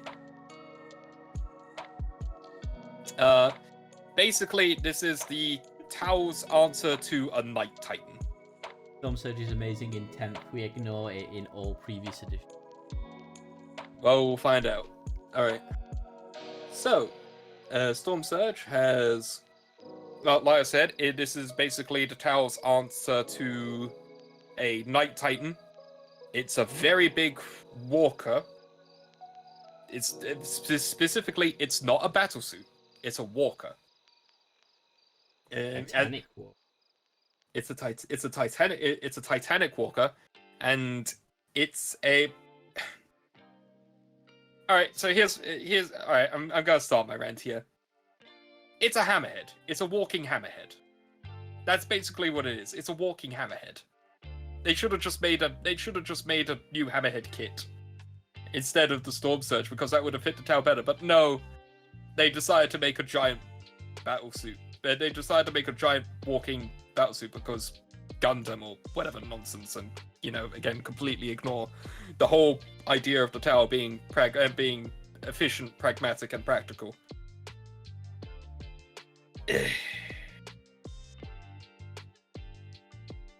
Because 7th edition was the super heavy walkers. Yeah, that's true.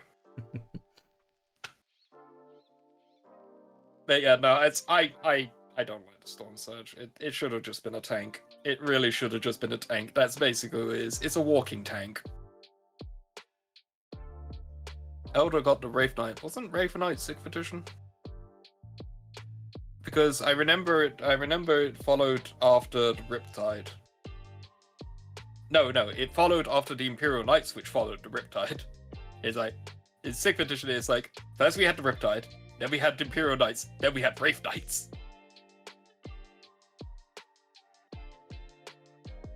The funny thing is, it's called a ballistic suit, and the add-on to the pilots are elite hammerhead crews. Yeah, I don't like that though, because it's like, in my opinion, the hammerhead is just a better version of the Storm Surge. So, all right. Famous. Last. First, pulse driver. Twin air-bursting fragmentation projector. It basically it's got 2 grenade launchers. That's That's basically what the air-bursting fragmentation projector is. It's an air-bursting grenade launcher. Everything is twin linked after the entry twin link. Smart missile system. Yeah. Yep. Lots of options. Yep. And watch out! It can stomp on people. It can. It can also walk over any unit that isn't Titanic. Yep. As if it wasn't there. Yep. Yeah, 2 damage, AP -1 for the stomp. Mm-hmm. I mean, it looks good. Yeah. Range weapons wise. Remember, I mean, I don't know the additions, so yeah. No. It's the guns are good.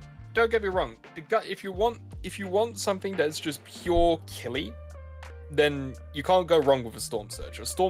If you want something dead, a Storm Surge will absolutely kill it. Yeah. Again, my main problem with it is that it's looks, it's aesthetics, it's design. It's just I don't like it, so I've never used one. It's like it's probably a good unit. It's probably a very good unit. I don't know. I'm not gonna use one. From 24 with bulk damage. Yeah. For the focused pulse blast cannon.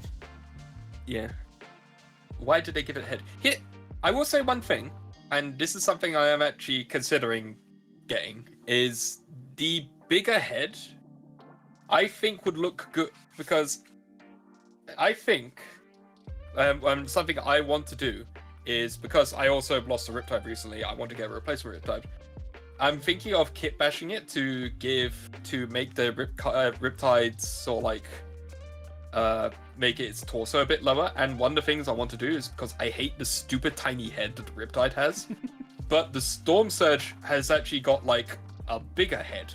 So I was thinking of maybe getting a Storm Surge head and then putting it on the Riptide. So so the Riptide actually looks like what in lore it is. It's supposed to be just a bigger Crisis battle suit.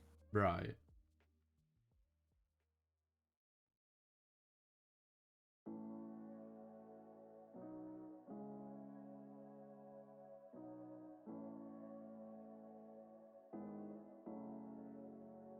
Yeah, that'd be a bit terrifying. Yeah. Also, I just want to go on with what Tess said. It's like, why do they give it a head? My main complaint isn't why they give it a head. My main complaint is why on earth? Because you can't really see it in this picture, but It's open-topped. It's open-topped. It's like you got apparently a really veteran tank crew, yet you decided to give them an open top where somebody could just toss a grenade in there. I'm guessing it's because it's so high up. Yeah, but it's not going to stop. They're also fighting people that have jetpacks that can fly over. That is more than happy to fly over and land on top of things and throw grenades. Also true. Well, there is actually a 3D print of kind of like a cockpit component that fits over the top and makes it a sealed suit, which I quite like. Yeah, I've seen that as well. I think what I personally would do is, if I was to get another Storm Surge kit, and if I wanted to just kit bash, I would have the legs, have that fine, but I would just completely remove the torso and then put a hammerhead or a devilfish on top, so it's like a it's like a Metal Gear. Oh, I've seen a conversion like that. Yeah, have you? Okay, I would definitely like to see that. But yeah, that's what I would do. I would just take that and make it a Metal Gear.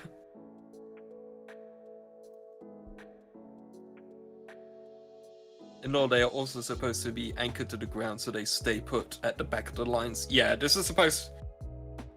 Yeah, I think that's the better way to describe it for you, Zen. For what the Riptide is for Crisis battlesuits, being like big Crisis battlesuit, a Storm Surge is supposed to be that for broadsides. It's just a very oversized broadside. Okay. But it's still dumb. And it's the antithesis to the entire Tau stratagem. Alright, but yeah, that's Storm Surge.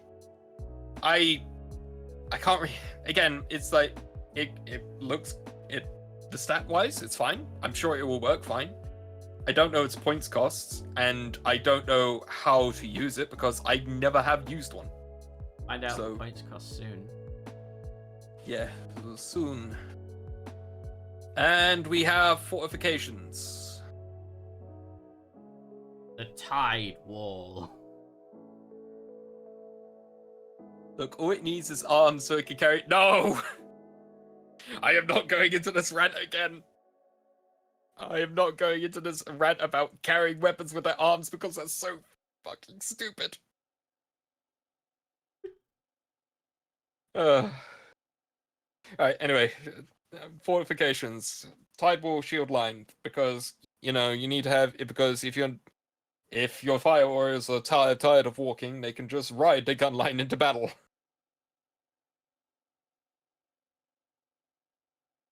So, fortification. What specific rules does this thing have? It has wounds, so you can actually kill this thing, which is funny. Kill a wall. You can kill a wall because it's a vehicle basically. Let's see. The unit can be selected as a target for ranged attacks, but each time such an attack is made, unless it is made with a pistol, subtract 1 from the hit roll. While enemy unit is only within engagement range of a fortification of your army. Okay. Let's see. Take me forward, I want to shoot him with my gun. Damn it, I'm missing all my shots against this wall. The drone bolt was a 4 marker lights on the target. Yeah. Walls in a unit do not need to make a desperate escape. Okay, so this is just basically ideas if they're assaulted and you have a fire warrior team inside of it. Oh god, my voice is going nuts. Well, we're almost done. We can wrap this up. This is literally the last page of the data sheets. Okay.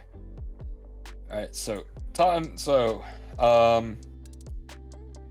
will cover each time a range attack is allocated to a model. If that model is not fully visible to every unit in the attacking unit because it is fortification, that unit has the benefit of cover against that attack. If equipped with a Tide Wall defense platform, this fortification has wounds characteristic of 15. Let's see. It has a transport capacity of 11 Tau infantry models. It cannot transport battlesuit, Kroot, or Vespid. Again, why not? It's just basically a fancy floating catwalk. Why can't Kroot go on it? If it's equipped with a Tide Wall defense platform, it has a transport capacity of 22 Tau infantry. Yeah. Drone port. Well, what's a Tide Wall defense platform then? If that's the shield wall, that's the drone port, and that's the gun rig. What's the defense platform? I think it's that dish thing. Oh, just that little circle thing at the end. Yeah, this little thing. I actually have a full set of these. Okay. I actually bought some when they first released. I've just never built them. Right. So they're just under my bed somewhere. All right. So we got the drone port. The drone port can hold 11 infantry thermals. It can't transport crew with best bids. It's a fortification. It's selected to shoot its drone defenders weapon with the target resolve. Attacks against every enemy unit that is eligible to target to this fortification. Yada yada. It just keeps going on. May I ride the wall with you, Tau? No. Walk, chicken man. Walk, chicken man. Kroot sneaky into Tide Wall says, hey, here we are, shoot us. Yeah, that's true. I like the stat block for the supremacy railgun. The supremacy railgun. Devastating wounds, twin link, 72-inch range, 1 attack, ballistic skill 5 up, strength 20, AP -5, d6 plus 6 damage. Yeah, it's big. Also, I'm not sure why it's even in this codex because you can't get it anymore. Can't you?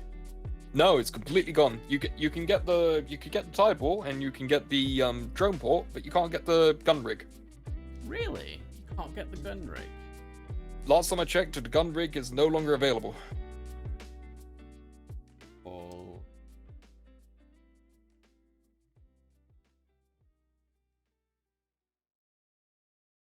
I'm not seeing a link to Games Workshop, so yeah. And yeah, as Tess said, it's the Hammerhead's railgun. Basically, it's a Hammerhead in the form of as a defense tower. I thought it might have been what do you call online only on. Yeah. The Marine Codex has several units not for sale anymore. Fortifications is another thing I feel James is trying to get rid of. Probably, yeah. I feel like they should have just. If they wanted to make kits for like terrain, then sure, go for it. Like the fortress, and if they want to make rules for it, that's fine. They did it like for the Imperial Bastion, the Fortress of Redemption, and all that. I think it's fine to make rules for that. I think the main problem is, and again, this was a cool idea in Sixth, but kind of meh. It was kind of meh in practice. Was you could actually buy fortifications in your army list. So, like, if you were playing Imperial Guard, you could literally buy an Aegis defense line and have that, and so you can actually buy your trench line. Yeah. But so again, it was a neat idea, poor execution. So It's like that Space Marine like orbital drop bunker thing. It's like oh yeah, the Hammer 4 bunker. it seemed like every codex in 10th edition was 9th edition had a fortification with it. Yeah. It's like that stupid turret emplacement and stupid bunker that the Marines can buy. Yeah, but Yeah. as Tess said. It's like if what they could have done is if they wanted fortification, make it a splat book and have all the fortifications for all the factions in one splat book, and it's like, here's the rules if you want to use fortifications in your games, and they could expand the rule set on fortifications and give you the points and whatnot, and that's just a separate book of optional rules if you use them, but it's not tied to the main game. Yeah. Just like Yeah, they did with that, what's it called? The thing at the end of 9th, boarding action. Oh yeah. Like boarding action is still 9th edition. It's now 10th edition, but it uses a completely separate rule, almost. Yeah. And we have Crusade rules and a nice. I have to bring. Yeah, that's also trying to put down on. That's true. And we have a nice shot of the Taufed edition codex.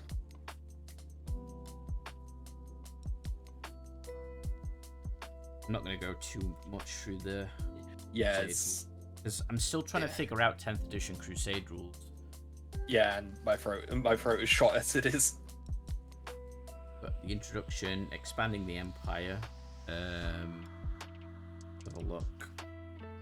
We've got cheats for expanding a star system, so we've got rollable tables for building a star system from scratch. Nice. And all the different kinds of worlds you can have. What have we got? We've got Shrine World, Civilian World. Oh, Shrine World's in here. Mining Worlds, Military Base, Fleet Installation, Agri World, Police Center, Traders Hub, Search. And that's it. There's rules for taking over a planet, diplomatic and military takeover, setting up supply lines. So that's cool that the Tau actually have rules for that. Yeah, that's really neat.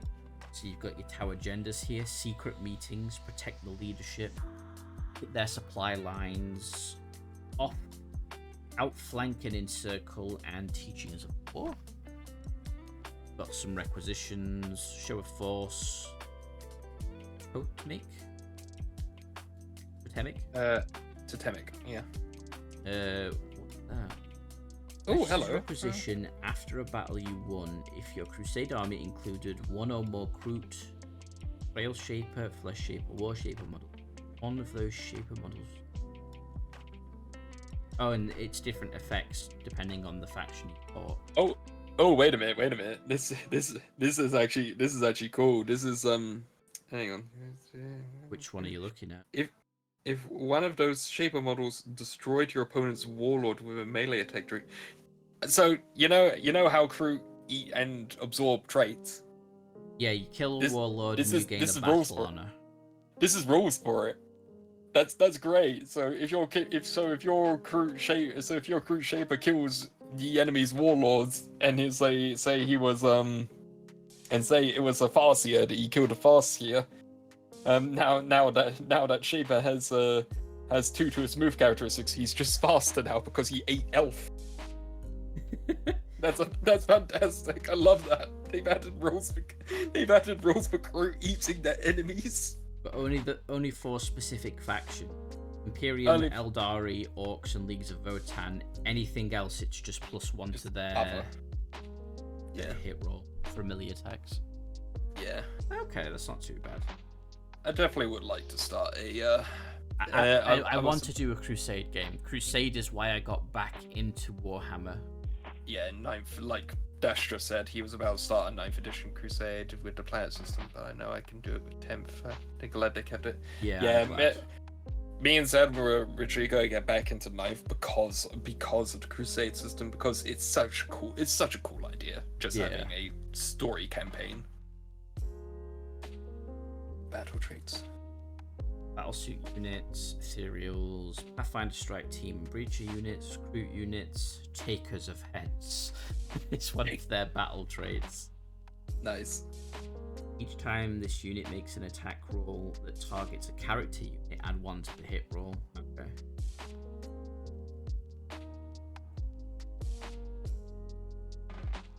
Crusade Relics. Got Crusade Badges. Which have mechanics, and then you've got I think this was in the previous codex, like a system name sheet. Yes! What? The Onaga Gauntlet! What is it? The Onaga Gauntlet is is a relic from the older editions. I'm so glad they brought it back. It's the Tau Battlesuit One Punch Man thing where this is alright to describe it. So this was introduced in, again, I think 6th edition. It was a Tau relic for that Crisis Suits can get called the Onaga Gauntlet. And what it was you get 1 punch, but it was the same strength as a railgun, and this was back in the times where if you were double the strength of your opponent, you just automatically killed them. So you had moments where you had, like, I don't know, Marnius Counter or some other Space Marine superhero that was just striding forward, leaving everyone to their path. One battlesuit comes along, punches him in the face, and automatically kills him. Wow. Okay. I'm being a mate. Made a whole system fight for how Kroot. So much my action push into the failing Imperium system. Nice. But I definitely want to go through the Crusade rules and make a. Ooh, look at these. Yeah. I like these. Careful at the back of the book. Yeah, of course. Alright, points values, let's see. Breaches are hell of expensive. 120 points. For 10 models. Yeah, to get...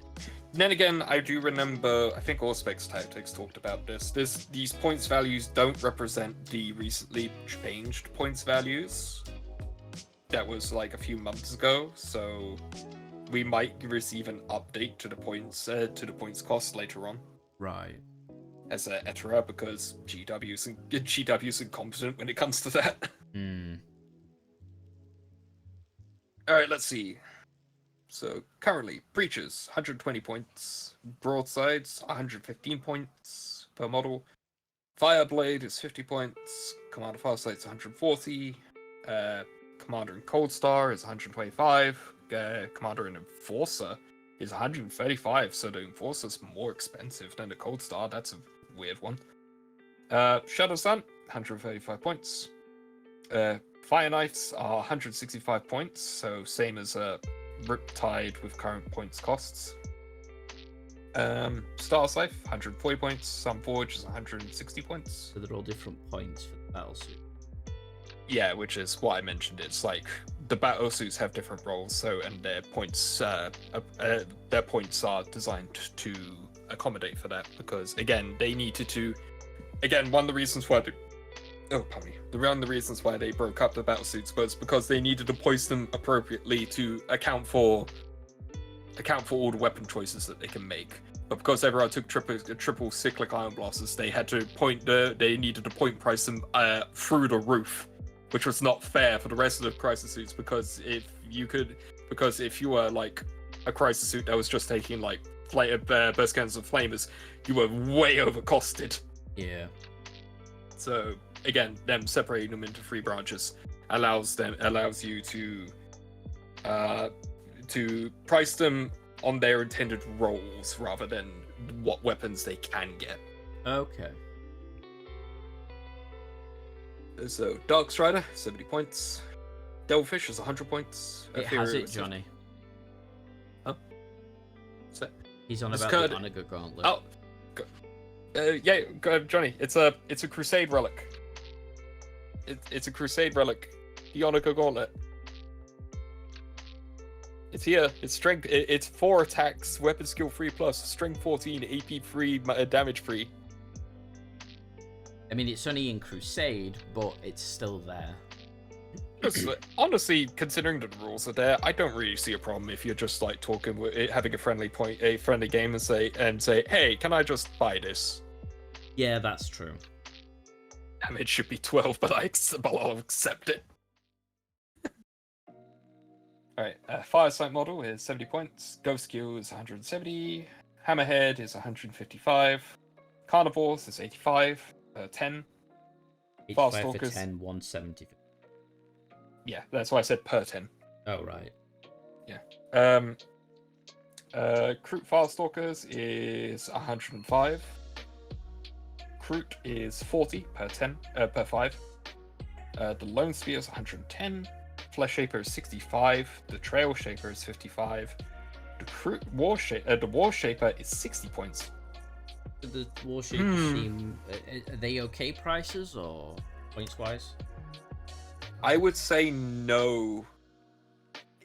Because they're more expensive than the Cadre Fireblade. I don't think what they bring is more than what a Fireblade brings. Okay. So again, I would probably wait for. Well, I mean, not necessarily. Sorry, didn't mean to smack my camera. Just did it again. But yeah, it's no doubt GW will release the Errata for the points changes, but I can see them being lowered because yeah, they're kind of expensive. Yeah. Rampages, 130 points for 3, so 260 for 6, not bad. The Krootox is 40 points per model, that's nice. Pathfinder team is 120 points. Piranhas is 55 points per model. The Razor Shark is 170. The Riptide is 245. Ooh, no. Expensive. It is very expensive. Actually, I think that's like the points cost of the Riptide when the Index first came out for 10th edition. I think that's around the points cost of a heavy intercessor squad. Yeah, it is. And you know what's funny? The heavy intercessor squad will probably do a lot better than the Riptide.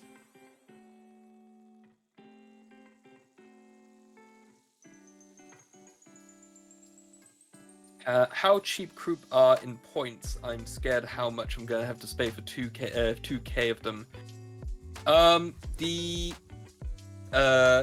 Currently the Kroot Carnivores is 85 for 10 and 170 for 20. The Shapers is 65 for the Flesh Shaper, 55 for the Trail Shaper, and 60 for the War Shaper. The Lone Spear is 110 points. The Kroot Hounds is 40 points for 5, 80 points for 10.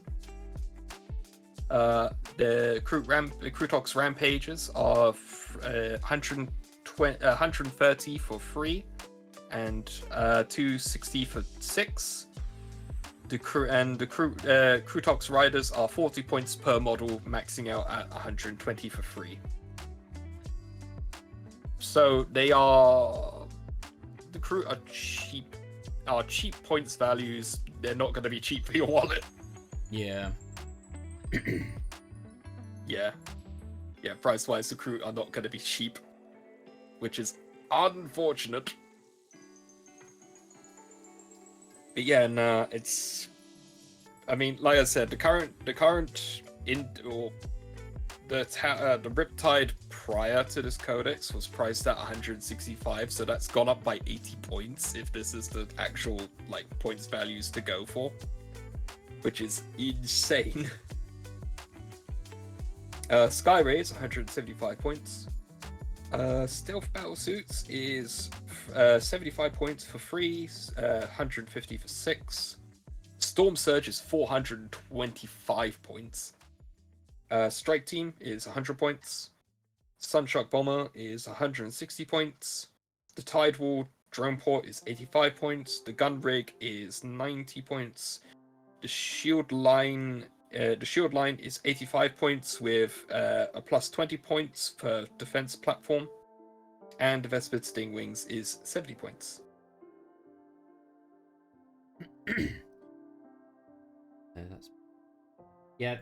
That's why I wanted to buy the Kroot hunting pack, because the value for money in this box was going to be worth it, because the codex is not going to be cheap, the index cards are not going to be cheap. I know I was going to want both of those, and then I get 20 Kroot carnivores, two shapers, and stuff.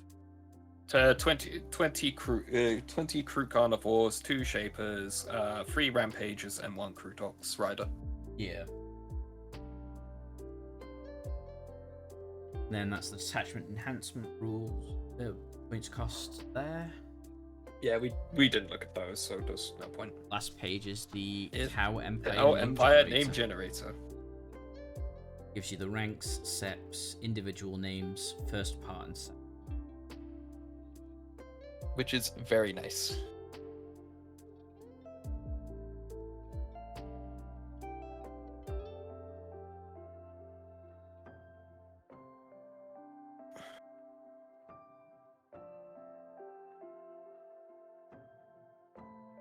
Don't see. My Mori is definitely not going to be in there. Mien probably would be in there, because Mien's actually a name based off the existing Tau one. Kais is in there, of course. There's Kien at 16. Yeah, but no Mien. Yeah, no Mien. So I guess they just did a different one. But there is a Mai, but it's the second part of the name. Okay. Number 25. Oh yeah. My oral. My oral. Oh no.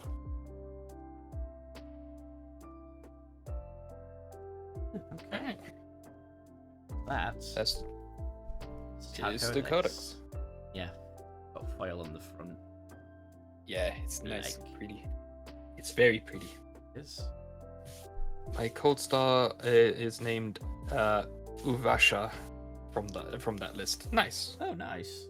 I do love when people name things because it really does add to it. I just noticed it has a nice art on the back. Yeah. Does that mean anything, that writing, or? Oh, that's Talva. Talva. Yeah, it's bred like that. Oh, I'm dumb. No, it's fine. I was holding it the same way. Okay. Pretty cool. The Kroot should have been on the front, and not the Tau. This is the Kroot Codex. This is the Kroot Codex. God damn it! What are these Gundam looking guys you're doing here? Okay. But with that, we're gonna wrap up. Okie dokie. Or at least I am. Are you gonna carry on going? No, I'm gonna wrap up as well. I feel a headache coming on. Okay, not a problem. After 4 hours of talking, I assume it's yeah. I did think the Krootex. Yes. I wasn't expecting us to go for 4 hours. I thought we were gonna get this done in 2, and then we were gonna build something, but that actually took a while. Well, the building stream can come another day, because we can do this again, but do a build along. Yeah. Oh. I think I know. Well, I know what I would build. I'm gonna build the War Shaper. I think I want to build the Rampage? Krootox Rider. Oh, the Rider. Okay. Because out of all of them, I think he's going to be the tallest. I would say the Rampages would probably be the tallest. Oh yeah, because they're kind of leaping into the air off a tactical rock. Yeah, they're leaping in the air, tactical rock, blade raised into the air. Yeah. Oh, on me. Me paint along the color mark. Coloring mine, Alex. When you say color in your Narlox, it makes me think you're going to use like felt tip pens and color in your miniatures. I don't like it's the same cover as the ninth codex. Wait. No, this is the fourth edition codex cover. It's they haven't used the fourth edition codex in ages. It's the ninth edition. The ninth edition one has been they basically used the same art for the codex since sixth. So it's like the sixth, seventh, eighth. Yeah. Hang on. Crayons. Let me get it.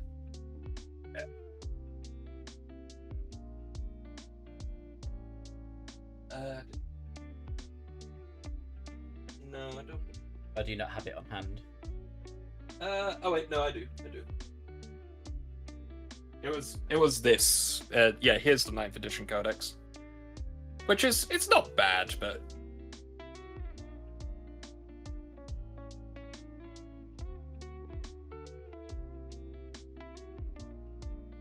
Yeah. Yeah, because this is the third edition. no, that's the fourth edition.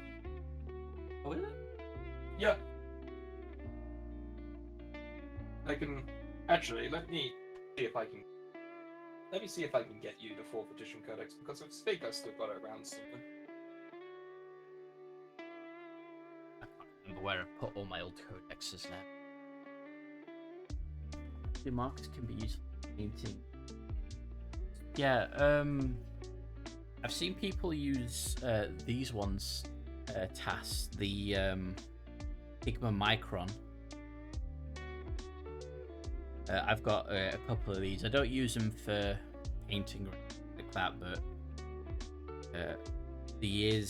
well, you can't really see the point, but it is very, very tiny. And I guess if you really wanted to, you could use it to do like scroll script, and that's a 005. I use them for doing dungeon mapping on.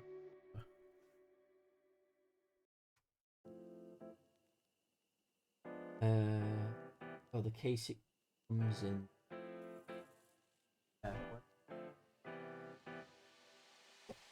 Oh yeah, the actual case itself, the like little plastic wallet that actually does use the 9th edition cover. It's a nice little. I mean, it's only cardboard, but it comes with like your elastic strap and everything, so you can keep both your codex and your data cards all safely in one thing, which I really appreciate. No more painting for me, or crayons and markers. You can get paint pens, and I have seen people use paint pens with mixed results. So you could give paint pens a go, definitely. That's how I like that. Perhaps do that. Never mind, can't find it. Not a problem. There you go. Yeah, it's this cardboard sleeve that has the 9th edition cover on. Yeah. Because that's what Dash Dark was on about. Oh, right. Yeah. It would have been nice if it was not the 9th edition one, honestly. Yeah. Because that doesn't strike me as wow when it's like with blue everywhere else. Yeah, the 9th edition one is passable, but it's It's not the best. It's nice artwork all the same, but yeah, it's nice. It's nice artwork, but it's not the best. yeah. Again, I think for me, it's the as I mentioned, it's the 4th edition Tau one, which is this one, because honestly, I just think this is the best one. The Thomas that case. Oh, I bet it is.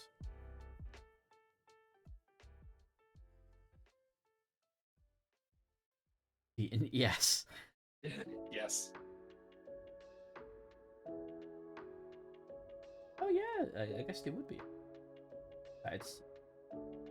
I'm excited to do the Kroot. Like I said, I'm gonna build and paint all the Kroot on stream. Maybe not build all the Kroot on stream, but I'll definitely try and paint all the Kroot on stream. Because this will be my gateway to getting back into painting it now that I've fiddled around with getting more retail space on my desk and stuff like that where I am currently. Painting's going to be a bit more easy to do. So that'll be fine. Yeah, we'll do some paint-alongs in the future and just paint and chat and talk trash about Warhammer.